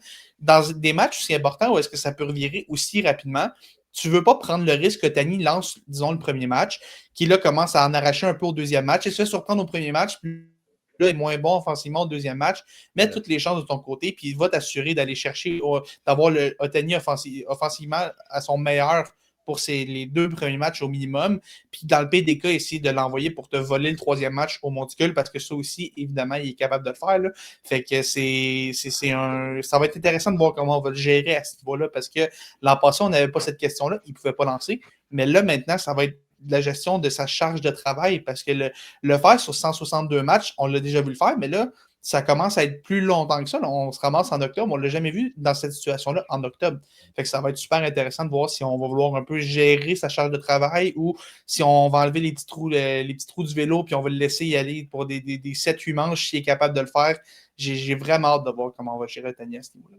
Excuse-moi, 7-8 manches dans le baseball d'aujourd'hui en série. Ben, écoute, il est capable de lancer 6. Fait que 7-8 rendu là, peut-être. Ouais, c'est ça. Il est capable de lancer 6. Fait qu'en série, ça va être 4 manches et 2 tiers. S'il y en a une bonne, s'il y en a une très, très bonne. S'il y en a une bonne, ça va être 5 manches et 2 tiers. Ouais, mais l'enclos est tellement mauvais que rendu là, tu dis, peut-être le pousser une petite manche de plus. 6 manches il va et 1 tiers. Il va emmener Glasnow. Ouais, c'est ça. Sébastien, les Reds qui se qualifient en série, ça a été une surprise. Eli de la Cruz n'a pas connu la saison espérée. C'est un gars qui aime les projecteurs, par exemple. Il est peut-être à la mauvaise place à Cincinnati à ce niveau-là, mais c'est un joueur qui est capable de briller. C'est un joueur qui aime être un poison sur les sentiers. Qu'est-ce que tu t'attends d'un gars comme de la Cruz en vue des séries? Mais il va falloir qu'il soit un poison sur les sentiers. Ça va passer par là si les Reds veulent avoir ne serait-ce qu'une petite chance de battre les Dodgers. Il y a 30 buts volés de moins que l'an dernier de la Cruz. C'est fou, là. Il va falloir avoir la version de l'an dernier si on veut gagner du côté des Reds. Oui, il y a une baisse de puissance, ça m'inquiète moins. Il doit se rendre sur les sentiers, il doit voler des buts, il doit mettre la pression sur la défensive adverse, sur les lanceurs adverses, sur les receveurs adverses. C'est comme ça en série qu'on gagne. Ce qu'il va le faire, là, il y a toute la scène pour lui. Ça va passer par le meilleur joueur, le leader de cette équipe-là. Puis il faut donner du crédit à Tito Francona pour cette saison-là parce que c'est Ouais. incroyable de se rendre. Par moment, là, les Reds étaient plus dans le portrait des séries. On n'en parlait même plus. C'était terminé. Sont revenus. Puis on a devancé les Mets là, quand même et leur masse salariale de 341 millions de dollars. Chez les Reds, on est de loin inférieur à ça du côté de la masse salariale. Donc, le travail que Francona a fait avec cette jeune équipe-là, il faut le souligner. Les Reds n'avaient pas fait les séries, Félix, depuis 2013 dans une saison complète. On s'était qualifié en 2020 avec une pathétique attaque dans le cadre des séries au cadre élargi. Là, ça fait longtemps là, que les partisans à Cincinnati attendent du baseball. Évidemment, il n'y a rien qui garantit qu'il y aura des matchs à domicile parce que si on ne va pas battre les Dodgers, on n'aura pas la chance de revenir dans une série division. Sébastien a parlé un petit peu de Terry Francona. Moi, là, Félix, là, je ne peux pas dire que je m'ennuie nécessairement toujours de la règle du frappeur de choix universel, que c'était différent dans la nationale, mais rendu en série, là, mon Dieu que j'aurais aimé ça. Pour moi, là, évidemment, je sais qu'on n'est pas rendu aussi loin en série, mais pour moi, la série de championnat dans la nationale, c'était une partie d'échecs entre deux gérants. Et j'ai l'impression que dans cette série wildcard-là, Dave Roberts, qui est en train d'un peu chasser ses démons en série, même si c'est pas toujours parfait, mais l'an passé a bien fait, et Terry Francona, comme ça, qui est un vétéran de la game, j'aurais tellement aimé ça, les voir les deux s'affronter avec ces règles-là de la nationale, ça aurait été encore meilleur. Pour les Dodgers, ça aurait été une autre paire de manches avec Ohtani. Ouais, ben Ohtani serait pas là. Utilisé, là, ça aurait été assez compliqué à gérer cette situation-là, là, mais c'est vrai que ça aurait été quelque chose. Moi, j'ai toujours le souvenir de la série, c'était entre Dave Roberts et Craig Counsell. La fois, est-ce qu'on envoie Wade Miley au sixième match? Finalement, le lancer de manche, il s'en va, puis on annonce au milieu de la deuxième manche qu'il va lancer le match numéro 7. Oui. Là, tiens, t'as sorti tous les gars contre les gauchers. Ben, tiens, j'ai une petite surprise pour toi. Fait que c'est vrai que c'était quelque chose avec le frappeur désigné et tout. Puis, écoute, rien n'empêche encore de voir un scénario comme ça où est-ce qu'un gérant amène un gaucher au sixième match, puis envoie finalement le sort après une manche. Rien n'empêche que ça pourrait arriver encore, là, mais c'est vrai que souvent, ces duels-là assez impressionnants de gérants. Puis, Terry Francona, c'est peut-être un des avantages que les Reds ont dans cette série-là. Dave Roberts a montré depuis quelques années qu'il n'est plus le gérant qui arrivait en série, puis pour reprendre les mots de Martin Saint-Louis, qui se vomissait dessus. Il n'est plus ce gérant-là. C'est un gars qui est rendu en confiance, puis qui a les moyens de ses ambitions avec les Dodgers. Mais Terry Francona est au minimum l'égal, sinon le supérieur à Dave Roberts à ce niveau-là. Ouais. Mais là, on parle de Dave Roberts, puis Dave Roberts, puis Dave Roberts. Là. Où est notre visuel de Dave Roberts? Là, il manque quelque chose. Là. Il manque l'élément qu'on est supposé voir à ce moment-là. Là. Ben, honnêtement, je pense qu'il est dans le meuble qui est là, si je ne me trompe pas. Parce que... c'est très, très décevant, ça. Qu'est-ce qu'il fait dans le meuble en arrière? Ben, écoute, je vais t'expliquer. C'est que moi, récemment, je me suis acheté un nouveau bureau. J'ai refait mon setup de travail. Ah, je suis tanné de tes excuses, c'est assez. Là. Oh, c'est pas des excuses. J'ai refait mon... Puis là, j'ai un nouveau bureau, puis on dirait que j'ai comme... Je veux pas qu'il y ait trop de trucs dessus, fait que j'ai enlevé des trucs comme le Bobblehead, qui était probablement la seule affaire à part mon ordi qui traînait. Là. Mais non, j'ai décidé que c'était la retraite là, de cette blague-là, puis qu'il allait être... comme je te dis, je pense qu'il est dans le meuble qui est juste là, mais je suis pas certain. Mais je vais t'envoyer une photo tantôt, là, juste parce que tu me le demandes si gentiment. Là. OK, fait que là, c'est officiel, là, on vit un moment. Là.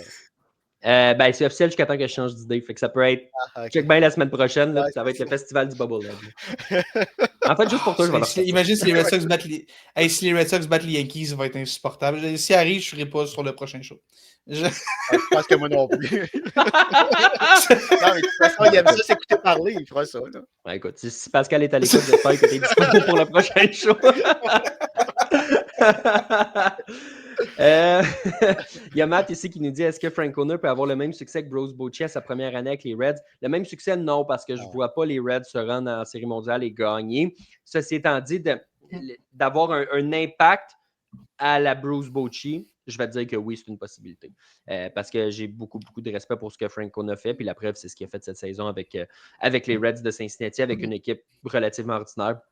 Donc, un aspect, le même succès, non, mais dans le même esprit, je pense que oui. Sébastien, ta prédiction pour cette série-là? Dodgers en 2. Je Ah oui, hein? vois pas comment les Reds peuvent se sortir de ça, même ne serait-ce que gagner un match. On a trop d'expérience du côté des Dodgers. On prépare ça depuis le jour 1 de la saison. Je vois pas comment ils peuvent s'écraser à ce stade-ci des séries éliminatoires. C'est pas les Padres de l'autre côté. On n'a pas d'historique. Moi, je pense que ça va se terminer assez rapidement. Félix? Je pense que ça va se terminer en 2, mais Ah ouais, c'est hein? extrêmement osé. Je suis pas vraiment all-in sur cette prédiction-là, mais je vois un monde dans lequel les Reds sont capables d'aller voler les 2 premiers matchs. Si on se rend en 3, c'est fait. Mais si on est capable avec Hunter Green et Andrew Abbott d'aller chercher ces. Tu sais, on a quand même 2 très bons lanceurs. On parle beaucoup des lanceurs des Dodgers, là. Mais Hunter Green et Andrew Abbott, c'est pas des pieds de céleri. Puis c'est 2 gars qui sont capables de te voler un match. Si l'attaque des Reds est juste assez bonne, tu sais, les Dodgers, oui, Altani est excellent, mais ça reste que Mookie Betts n'a pas une grande saison. Freddie Freeman n'a pas une grande saison. C'est pas cette équipe parfaite-là on nous a vanté l'hiver dernier. Et surtout, les Dodgers ont des problèmes d'enclos qu'on n'a pas nécessairement chez les Reds. Donc, pour moi, il y a peut-être, c'est assez surréel à dire, là, mais un petit avantage au monticule pour les Reds. Puis on sait qu'aux séries, ça joue sur le monticule. Si ça se ramasse en 3, les Reds ne gagneront pas. Mais je vois un monde dans lequel Hunter Green et Andrew Abbott sont capables de jouer un petit tour aux Dodgers. On va laisser les Dodgers, on pense déjà à la Série mondiale, puis j'ai l'impression qu'on peut peut-être prendre ce duel-là un peu de haut. Les Reds qui sont affamés, sont rentrés un peu par la porte dans l'arrière, mais qui ont vraiment rien à perdre. L'énergie du désespoir, l'énergie d'une équipe qui n'a même pas d'affaires là, qui joue avec du house money, comme on dit. Je vois un monde dans lequel les Reds surprennent les Dodgers, et ça, ce serait quelque chose. Ce serait une énorme histoire de succès pour les Reds de battre les Dodgers. Fait que toi, tu penses dans le fond que ça va être un peu comme l'histoire des Phillies de Philadelphie qui pensaient en 2023 qu'ils allaient gagner contre l'Arizona puis qui planifiaient déjà leur party piscine dans le stade des Diamondbacks? Pas loin. OK. J'aime pas ça.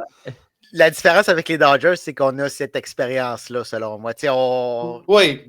Je pense pas qu'on va les prendre à la légère, contrairement aux Phillies de cette année-là, mais tout peut arriver, là. Voilà. Tu vois, Félix, t'es pas tout seul dans ton clan parce que mon père mentionne les Reds en 3. Lui, il pense par exemple que ça peut se gagner en 3 matchs. Je pense pas que ça va être aussi facile que Sébastien le dit, mais je pense pas non plus que les Reds vont gagner. Je pense que Cincinnati est capable d'aller chercher un gain, peut-être le 2e match, quelque chose comme ça. Mais non, je pense que ça va être les Dodgers en 3. J'ai l'impression qu'ultimement, que la crème va remonter à la surface, mais je pense pas que ça va être facile nécessairement. Parce que les Reds, ça va bien aussi, encore une fois, une question de momentum. Si on a travaillé fort pour se rendre en série, mais je pense pas que ça va se rendre là, jusqu'en série division. Sébastien, il reste les Cubs, il reste les Padres. On va parler de cette série-là, à ton grand plaisir. Je vais te lancer la première question, donc, juste pour ça. Pete Crow-Armstrong et Kyle Tucker s'enlignaient quasiment pour être co-MVP après 3 mois de saison régulière. Et là, depuis ce temps-là, c'est beaucoup plus tranquille. Évidemment, il y a la cause des blessures pour Kyle Tucker. Et pour PCA, il y a la cause de j'apprends c'est quoi une première bonne saison dans le baseball. Puis c'est pas facile parce que les lanceurs adverses, ils sont capables de s'adapter. Qu'est-ce que tu vois pour ces 2 gars-là? Parce que si les Cubs veulent avoir des chances de l'emporter, il va falloir, pas juste que ces 2 gars-là soient pas pires, il va falloir que ces 2 gars-là soient bons. Ah, très bon, ça va passer par eux. Puis, ils ont la chance de se racheter. C'est la beauté de la chose. Ils sont capables de faire oublier leur pas mauvaise saison, mais leur mauvaise moitié de saison, peut-être. Là. On l'a dit tantôt, les compteurs reviennent à zéro. C'est pas nécessairement facile de changer le momentum de côté, mais ça peut se faire. Puis, c'est des joueurs qui sont capables de le faire. Kyle Tucker, il y a un contrat en jeu aussi. Il faut se rappeler de ça. Il y a beaucoup d'argent qui est en jeu. Il y a peut-être la longueur du contrat aussi. Donc, il y a beaucoup sur la table. Ce gars-là doit performer. On l'a vu à certains moments cette saison, peut-être des petits problèmes d'attitude. Il doit prouver que c'est un des joueurs qui est capable de faire le travail, que c'est un leader dans ce vestiaire-là, que quand ça compte, ce joueur-là peut se lever, peut prendre les choses en main. Je pense qu'il est capable de le faire. Est-ce qu'il va le faire? Ça, c'est une autre paire de manches. Félix, les Padres de San Diego, depuis le décès de leur propriétaire il y a 2 ans, on comprend que c'est un club qui vit un peu sur du temps emprunté dans le sens où on ne maintiendra pas un tel niveau salarial pendant plusieurs années encore. On a une belle équipe à San Diego. On a une relève exceptionnel sur papier à San Diego. On a la confiance de se dire, on n'est pas passé si loin l'an passé de battre les Dodgers, puis que ce soit peut-être nous autres qui célèbrent notre première conquête de la Série mondiale. Penses-tu qu'il va y avoir un gros sentiment d'urgence chez les Padres de se dire, OK, c'est là, cette année, il faut pousser, on est capable de le faire, les éléments sont en place, ça commence avec les Cubs, puis on y va bulldozer. Il faut, par exemple, je ne sais pas si on va l'avoir, mais il faudrait qu'on l'aille assez rapidement parce que tu parlais de sentiment d'urgence. Michael King, Dylan Cease sont joueurs autonomes au terme de la saison. Manny Machado, Xander Bogaerts, ça ne rajeunit pas ces gars-là. On commence tranquillement à être des joueurs de plus en plus âgés. L'enclos, on en a un excellent cette année, mais un bon enclos aujourd'hui ne veut pas dire un bon enclos dans un an. Puis je pense que c'est. On le sait très bien dans le baseball majeur, l'enclos, c'est peut-être la chose qui varie le plus d'année en année. On a tellement de talent qu'on risque d'avoir un bon enclos pour quelques années encore, mais est-ce qu'on va toujours être aussi dominant? La question se pose. J'espère que les Padres vont s'en rendre compte. Puis moi, il y a un gars que je surveille de très près dans cette série-là, c'est Fernando Tatis Jr. Parce qu'on le sait, c'est le joueur de concession, c'est le gros nom de cette équipe-là. Mais si ça peut être Machado aussi, là, c'est comme le premier qui est arrivé, mais Tatis, c'est le gars qu'on a développé à l'interne, c'est le gars à qui on a donné les clés de la franchise. Puis ça a été un drôle de début de carrière pour Tatis. Puis cette saison aussi, ça a été assez particulier de voir Tatis. Sa puissance est complètement disparue. C'est vraiment un élément de son jeu qui est complètement disparu. Puis j'ai vraiment hâte de voir comment il va se présenter dans ces séries-là parce que c'est un joueur extrêmement important pour cette équipe-là. Puis si Tatis continue à en arracher, ça va être difficile pour les Padres de faire un bout de chemin. Je ne parle pas juste de cette série-là, mais de se rendre loin en série, ça va être compliqué dans le sens où, oui, la relève fait en sorte que tu n'as pas besoin d'une tonne de points à San Diego, mais il faut quand même que tu sois capable d'en marquer, que tu sois capable de répondre, surtout avec des Tucker, des Pete Armstrong, même des Seiya Suzuki, qui ont eu une grosse fin de saison, même si ça a été 2 mois assez difficile. On a eu une bonne dernière semaine et demie. Donc, j'ai hâte de voir comment on va être capable de répondre à ce niveau-là chez les Padres, mais ça va prendre un Tatis en forme. On ne l'a pas beaucoup vu cette année. On l'a vu en tout début de saison, puis à un moment donné, il est disparu. Ça va prendre un Fernando Tatis en grande forme si les Padres veulent espérer se rendre loin en série et même battre les Cubs. Moi, Sébastien, je sais qu'il n'a pas connu la plus grande des deuxièmes saisons de l'histoire du baseball majeur. J'ai des attentes envers Jackson Merrill. Puis je pense que si les Padres gagnent cette série-là, il y a des chances qu'il y ait eu son mot à dire. Oui. Quel joueur de balle. Là, il doit maintenant prouver que c'est tout un joueur de balle en séries éliminatoires. Il y a plusieurs gros noms dans cette organisation-là, mais lui, c'est le futur gros nom. Donc, à un moment ou à un autre, dans une carrière, ça prend un grand moment, ça prend une éclosion. Puis, dans le cas de Merrill, est-ce que ça va être là? Si c'est pas là, c'est pas catastrophique non plus. Mais on s'attend à ce qu'à un moment ou à un autre, il nous donne une grande performance. Puis les Padres, malgré cet enclos de relève-là extraordinaire, ça prend quand même des points au tableau. T'sais, il va falloir qu'offensivement, on performe. Oui, si on prend les devants, ça va être difficile de revenir, mais je pense que du côté des Cubs, on est capable de marquer des points. Donc, si on prend les devants tôt dans la rencontre, on va moins voir l'enclos des Padres. Donc, il va falloir que l'offensive de San Diego soit au rendez-vous. Ça va passer par Merrill. J'ai hâte de voir ce duel de gérants. Aussi, Félix, on parlait des gérants tantôt. Mike Shildt, qui n'est pas le gars qui a eu le plus de succès en série. Et de l'autre côté, Craig Counsell, qui n'est pas nécessairement non plus le gars qui a eu le plus de succès en série. Avec les Brewers, on s'est rendu plusieurs fois, mais on a gagné seulement une seule ronde en 5 ans. Ceci dit, on parle de Counsell. Il peut avoir une motivation aussi de se dire si on bat les Padres, contre qui on va jouer après? Les Brewers de Milwaukee, là où il n'est définitivement plus le bienvenu depuis que l'enfant chéri est parti, a pris ses clics et ses claques et qui a décidé d'aller signer avec le gros méchant voisin de division.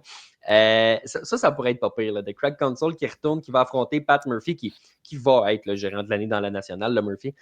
Ça pourrait être une belle histoire aussi à suivre. Puis, tu sais, c'est 2 gérants qui sont capables de tenir leur bout quand même dans le baseball. On a versé un pont d'or à Craig Counsell pour ces moments-là, justement. Oh, et puis c'est pour Counsell, ça va. Tu sais, les Cubs, tu parles de Counsell qui en a beaucoup à prouver. Tu sais, il n'est pas le seul, on parlait de Carl Tucker. Il y a beaucoup de gars qui ont beaucoup de choses à prouver à Chicago.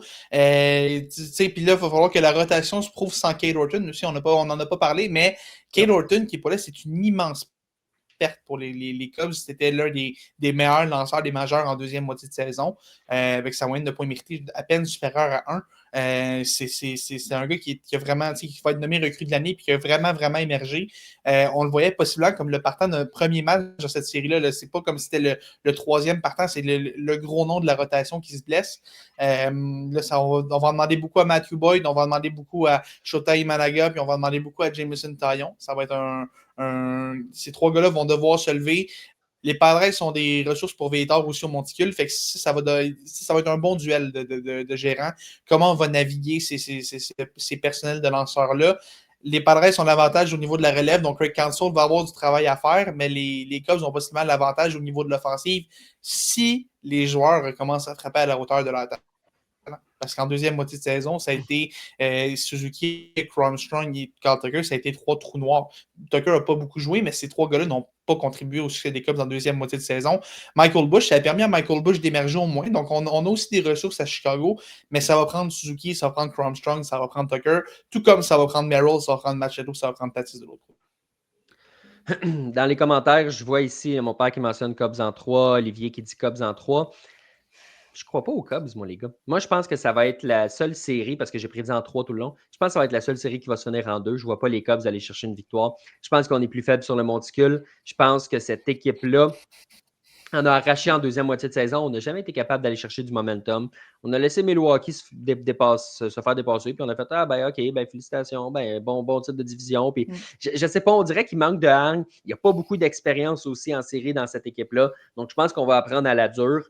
Évidemment, l'avantage du Wrigley Field, ça va aider, mais je ne pense pas que ça va être suffisant. Moi, je vois les Padres gagner en 2. Félix? Je vais y aller avec les Padres aussi, mais le fait que l'offensive des Cubs a eu l'air de tourner le coin dans la dernière semaine de la saison, on arrive en forme pour les Suzuki.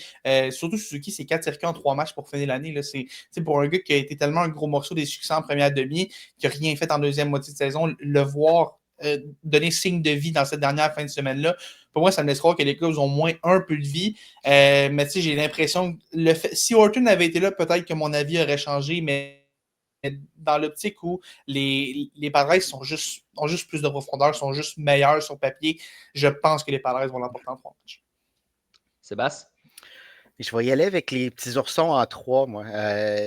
Je mets sur un réveil de l'attaque. Cette attaque-là peut produire des points de façon extraordinaire. On a beaucoup de profondeur. C'est la façon de battre les Padres parce que tu veux pas t'embarquer dans un match où c'est une bataille entre les deux enclos de relève, tu ne gagneras pas. Donc, tu dois marquer des points. Je pense que les Cubs vont le faire. Je pense que l'avantage du terrain va avoir son mot à dire et Craig Counsell va avoir le dessus. Ça fait le tour des 4 séries de wildcard, de meilleur deuxième donc. On vous rappelle que ça commence mardi. Ça va se rendre jusqu'à jeudi s'il y a des matchs numéro 3, sinon jusqu'au mercredi. Et vendredi, c'est congé. Samedi, ce sera le début des duels de division. Donc, ce sera le début des Mariners, des Blue Jays, des Phillies et des Brewers de Milwaukee qui vont rentrer en ligne de compte. Messieurs, le podcast n'est pas tout à fait terminé parce qu'on a quand même quelques petites questions en attente. Donc, je propose d'y aller tout de suite avec la période de questions.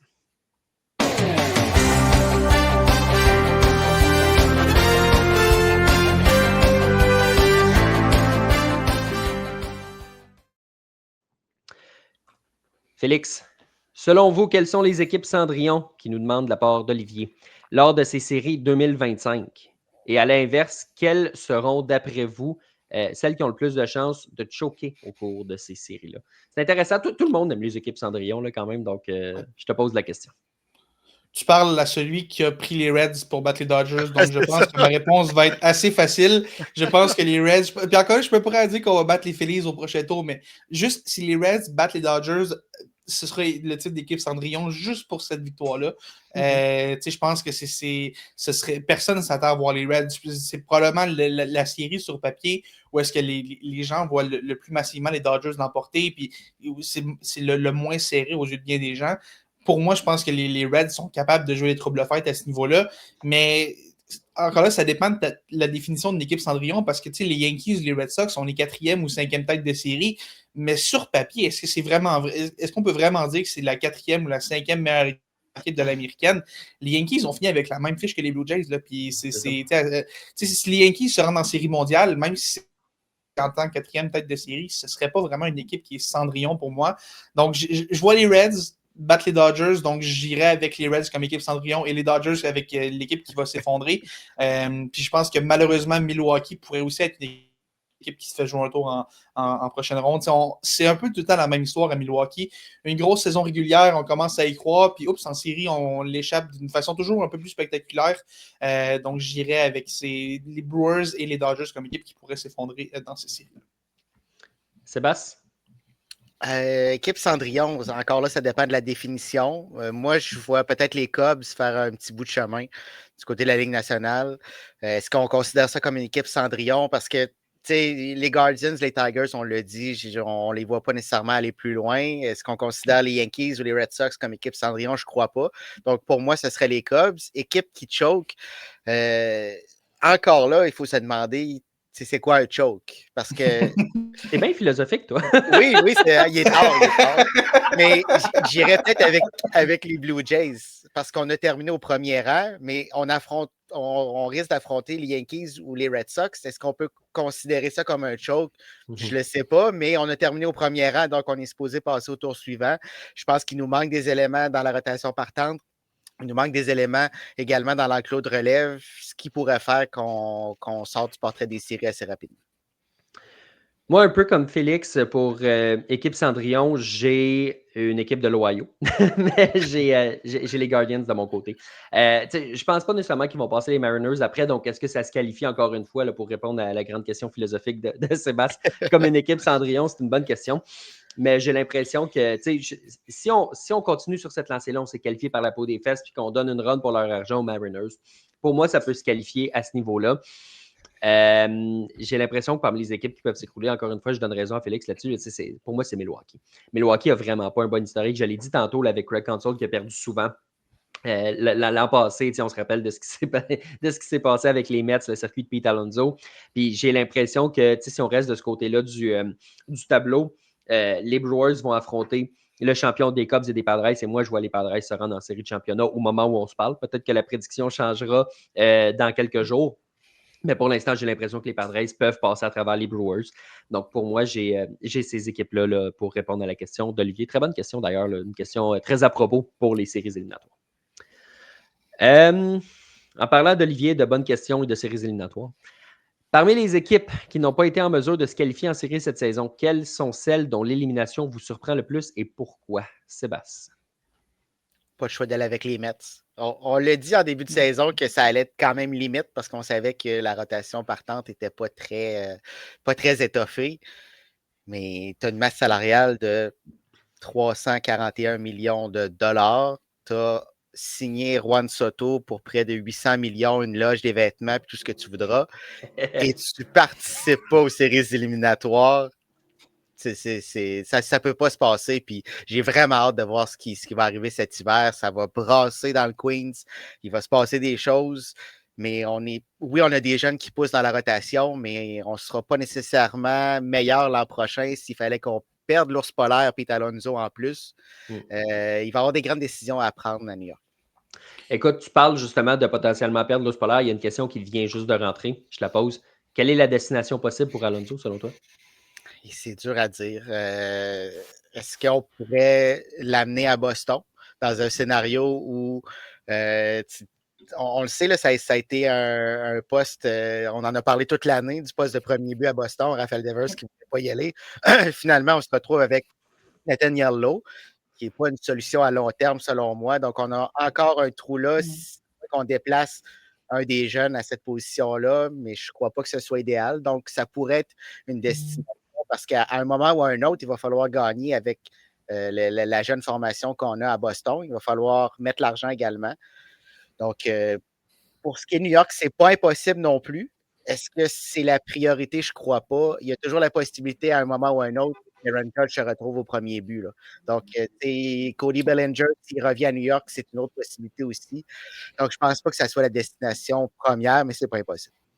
J'ai jamais cru à Pete Alonso avec les Yankees, même l'an passé. On dirait que, je sais pas, on dirait que ça ne cadre pas dans ce que les Yankees cherchent chez un joueur de premier but. Tu sais, je sais qu'il est excellent, mais j'ai pas l'impression qu'ils cherchent un gars qui va juste mal vieillir pendant une couple d'années. Puis, tu sais, comme tu l'as dit, il y a Aaron Judge qui va vieillir, puis il est tellement bon et il est tellement important qu'il faut que tu le prévois. Éventuellement, il va jouer au premier ou du moins, il va être assurément frappeur de choix. Donc, il faut que tu prépares la suite pour Aaron Judge. Tu ne peux pas lui mettre des bâtons dans les roues à ce point-là. Félix, tu n'as pas eu la chance de répondre à la question. L'équipe la plus décevante cette saison? J'ai les Mets aussi. Petite pensée à tous ceux qui disaient que Soto avait signé avec les Mets sur les Yankees pour avoir une meilleure chance de gagner. Ça n'a pas été vrai en 2025. Mais l'équipe la plus décevante de cette saison, je repense aux Braves qu'on voyait tellement comme une grosse équipe. C'est une équipe qui, effectivement, c'est une équipe qui me déçoit beaucoup ce qu'on a fait cette année, les Braves. Il y a eu mille et une raisons pour expliquer ça. La rotation a implosé, puis Ronald Acuna Jr. a encore manqué du temps. Il y avait des signes, mais ça a vraiment été une décrépitude totale à Atlanta, à un point tel que tu te demandes comment on va sortir de ça maintenant. La plupart des morceaux importants de ton noyau sont des gars qui sont tout le temps blessés. Spencer Strider, Ronald Acuna Jr., j'ai justement Ozzy Albies, qui lui, même quand il joue, c'est assez pénible. Fait que c'est comment tu t'en sors. Est-ce qu'Alec Manoah est vraiment celui qui va te sauver? Bof. Fait que je sais pas comment on sort de là à Atlanta. Puis, tu sais, j'ajouterais aussi peut-être les Royals là-dedans. Je pensais qu'on allait enfin être capable de prendre un autre step à Kansas City, aller gagner cette division-là. Puis, sans dire que ça a été une saison décevante, ça n'a pas été une grande saison à Kansas City non plus. Puis on s'est quand même battu presque jusqu'à la fin dans une américaine qui était vraiment prenable. Puis on n'a pas été capable d'être un réel prétendant dans cette course-là. Même avec les Tigers qui se sont complètement effondrés, avec les Red Sox qui ont battu de l'aile pendant un bon moment. Eux, ça a été décevant. Puis j'ajouterais aussi les Astros. Les Astros, depuis 10 ans, le standard, c'est on se qualifie minimalement en série, on va en série championnat. On n'est pas là cette année. À la dernière année de Framber Valdez en ville, à moins qu'il revienne évidemment que c'est un nouveau contrat. Puis là, on a ramené Carlos Correa en grande pompe, on voulait se battre pour le sommet de la division. On s'est complètement écroulé en fin de saison aussi. On a beaucoup parlé des Tigers, mais les Astros aussi se sont effondrés. Les Mariners ont remonté le déficit sans problème. Pour moi, c'est ces trois équipes qui m'ont beaucoup, beaucoup déçu cette année. Si tu veux me laisser une réponse, tu me le diras. Là. Mais... Attends, non, je peux en nommer d'autres. Mais écoute, le biais de récence nous force à dire les Mets aussi, puis je pense que c'est une très bonne réponse considérant les attentes. Mon premier réflexe, ça a été un peu comme on parlait de penser, puis comme toi, Félix, de penser un peu aux Braves d'Atlanta. Il y a les Orioles de Baltimore aussi, là, qui c'est un mot. Là. Mais toi, tu ne les plaçais pas en série. Non, mais de justesse. Je les voyais quand même dans la course. Là. Je les voyais dans le mix. Là. Donc, non, ça a été difficile comme saison là-bas. Il y a plusieurs équipes qui ont été des bonnes déceptions là, quand même, malgré tout. Dernière petite question, messieurs. Qui dit podcast de Passion MLB dit le jeu de Matt. Cette semaine, il nous fait un format un peu différent. C'est pas un joueur sur le terrain, joueur sur le banc et joueur à qui tu donnes son 4%. C'est plutôt si vous êtes un joueur à être repêché, avec quelle équipe voulez-vous jouer? Et vous allez voir, c'est toutes des belles organisations du baseball majeur. Félix, les Rockies, les White Sox ou les Pirates?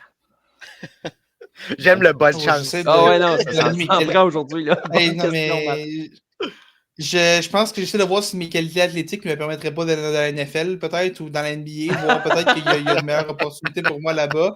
Moi, mon réflexe, c'est de dire je vais appeler au Japon, voir s'il y a un club qui veut me prendre.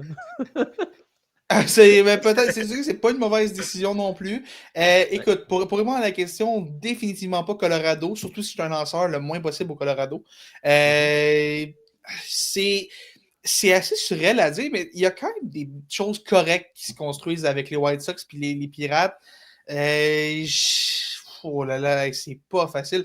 J'ai envie de dire les White Sox parce qu'on a un bon jeune noyau quand même. Même si c'est une drôle d'organisation, il y a quand même la possibilité d'un nouveau propriétaire qui s'en vient bientôt. Peut-être que ça change un peu la donne pour ça, mais tu sais, veux pas, les White Sox, c'est en série il y a quand même 3 ans. Là. C'est pas comme les Pirates qui sont là une fois aux 600 ans puis qu'on est heureux quand ça arrive. Je dirais les White Sox, mais encore là, si jamais je suis capable d'aller dans la NFL, j'y songe sérieux. T'as une shape de joueur de la NFL. C'est ça, peut-être que c'est juste ça. Tu sais, Kyler Murray l'a fait. Peut-être que moi aussi, je peux le faire. C'est ça. Fais comme LeBron James, puis fais-toi proposer un contrat par les Cowboys, puis encadre-le dans ton bureau. Non, même, hein, tu fais comme, non, pour vrai, Jerry, non, merci. Ça va être correct. Ouais, c'est ça. Sébastien? Ouais, moi aussi, ce serait avec les White Sox. J'étais allé à Chicago cet été, puis tu sais, on fêtait les 125 ans. On a une belle histoire. C'est pas. Les dernières années, là, c'est un petit peu catastrophique, là, puis un petit peu, je suis généreux, là. Mais quand même, on était tout près. On est capable de dépenser quand c'est le moment. On est dans un gros marché. On a une belle organisation, mais il s'est passé quelque chose, je ne sais pas quoi. On s'en allait dans la bonne direction. On avait des bons jeunes joueurs. Cette année-là, plusieurs ont prédisait que les White Sox s'en allaient en Série mondiale. Puis du jour au lendemain, je ne sais pas ce qui s'est passé. Il y a eu une cassure. Je pense qu'on est capable. Ça en fait partie, ça, c'est sûr et certain que ça en fait partie. Mais je reste convaincu qu'on est capable de revenir à ces standards-là à Chicago, qui est, contrairement à Pittsburgh et Colorado, je pense pas que ça va aller. Moi, les boys, je pense, en tout respect, là, je pense que vous n'avez rien compris. Parce que moi, je choisis les Pirates de Pittsburgh. C'est l'équipe qui échange le plus rapidement ces gars. T'as un point. C'est un bon point. Mon frère a répondu les Pirates. Je suis sûr que c'est pas pour les mêmes raisons que moi. D'après moi, c'est pour le stade. D'après moi, c'est pour le stade. Puis, tu sais, dans les faits, tu t'en vas jouer dans ce beau stade-là. Tu t'en vas jouer avec Paul Skeens. Puis au bout de 3 ans, tu as ton 4 puis tu t'en vas jouer avec les Yankees. Qui dit non? C'est vrai. C'est vrai. Vu de même, ouais. Maintenant que t'en parles. Ouais. Mais si je suis un frappeur, par exemple, si je suis un frappeur de puissance, je vais te dire les Rockies. Parce que là, je te dirais, je peux gonfler mes statistiques à l'hélium, puis il y a sûrement un club qui va vouloir payer un prix démesuré pour aller me sortir de là. Mais non, on dirait que pour moi, les White Sox, on dirait qu'ils sont derniers. Je sais pas. Là, ce qui se passe avec Jerry Reinsdorf, on dirait que c'est tellement malsain, cette organisation-là. Les histoires qui sont sorties des dernières années là, de l'énorme culture de... Pas juste en fait, c'est pas une culture perdante. C'est une culture de loser chez les White Sox. Ouais. Puis moi, ça me pue au nez. C'est arrivé de quelque part. C'était pas là avant, ça. Non, exact. Il va falloir cibler ça parce que ça n'a pas de durer. sens. Là. Ouais. Ça n'a pas de sens. Sinon, j'aime l'idée de Jean-Daniel qui approche les capitales de Québec pour voir s'il y a un poste. Il serait proche de chez nous. Oui, c'est ça. Au moins. On pourrait aller loger chez vous. Ça, c'est comme ton truc cauchemar. Mais ouais, puis en plus, tu pourrais être un quadruple champion au lieu de courir dans les bas-fonds du classement. Ouais, et voilà. C'est Jean-Daniel qui a gagné, je pense. Oui. Ça clôt le débat. C'est ça. Messieurs, merci beaucoup d'avoir été là. Félix, je ne sais pas si tu t'attendais à ce que ça dure près de 2 heures, mais c'est ça, les séries approchent. Je viens de regarder le temps et on dirait que ça m'avait échappé. C'est un record, hein? Ouais, quand même. Ça va être long à importer, hein, je pense. Mais c'est ton problème. Ouais, c'est vrai.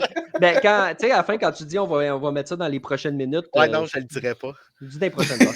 Mais je suis pas couché, moi. Là. Fait que, Félix, merci beaucoup d'avoir été là. C'est super apprécié. Puis, bien évidemment, on te souhaite d'excellentes séries. Yes, un gros merci pour l'invitation, les boys. Merci à tous ceux qui ont été au rendez-vous. Une journée d'habituel le lundi, 20h. D'habitude, c'est le mercredi. Mais en série, il n'y aura pas de règlement. On va décider un petit peu quand est-ce qu'on va faire ça. On va vous tenir au courant. Suivez-nous sur les réseaux sociaux de Passion MLB là, pour voir à quel moment les podcasts vont avoir lieu. On va probablement y aller aussi à des moments stratégiques considérant les matchs. Là, on ne fera pas un podcast match numéro 7 de la Série mondiale, mettons, là, si ça tombe un mercredi. On verra en temps et lieu. Sébastien, merci beaucoup à toi aussi d'avoir été là. Puis écoute, on invite les gens à aller sur le passionmlb.com pour suivre évidemment tout ce qui va se passer dans l'actualité. Oui, c'est là que ça se passe. Si vous voulez suivre les séries éliminatoires qui s'en viennent, qui débutent demain, tout ce qui va se passer dans ces séries-là va se retrouver sur notre site web. Puis comme tu l'as mentionné, dans les prochaines heures, on va placer cet épisode du podcast sur toutes les bonnes plateformes et sur notre site web. Voilà. Et demain, il y a des beaux textes aussi qui arrivent sur le Passion MLB. J'ai vu, Félix, dans WordPress que tu travaillais sur un portrait de la série entre les Yankees, les Red Sox. Sébastien, j'ai vu que tu travaillais sur un aperçu des prédictions de l'équipe. Donc, tout ça s'en vient demain là, pour les intéresser. Merci beaucoup d'avoir été là en grand nombre à nous écouter encore une fois. On vous souhaite évidemment d'excellentes séries et on se reparle dans les prochains jours.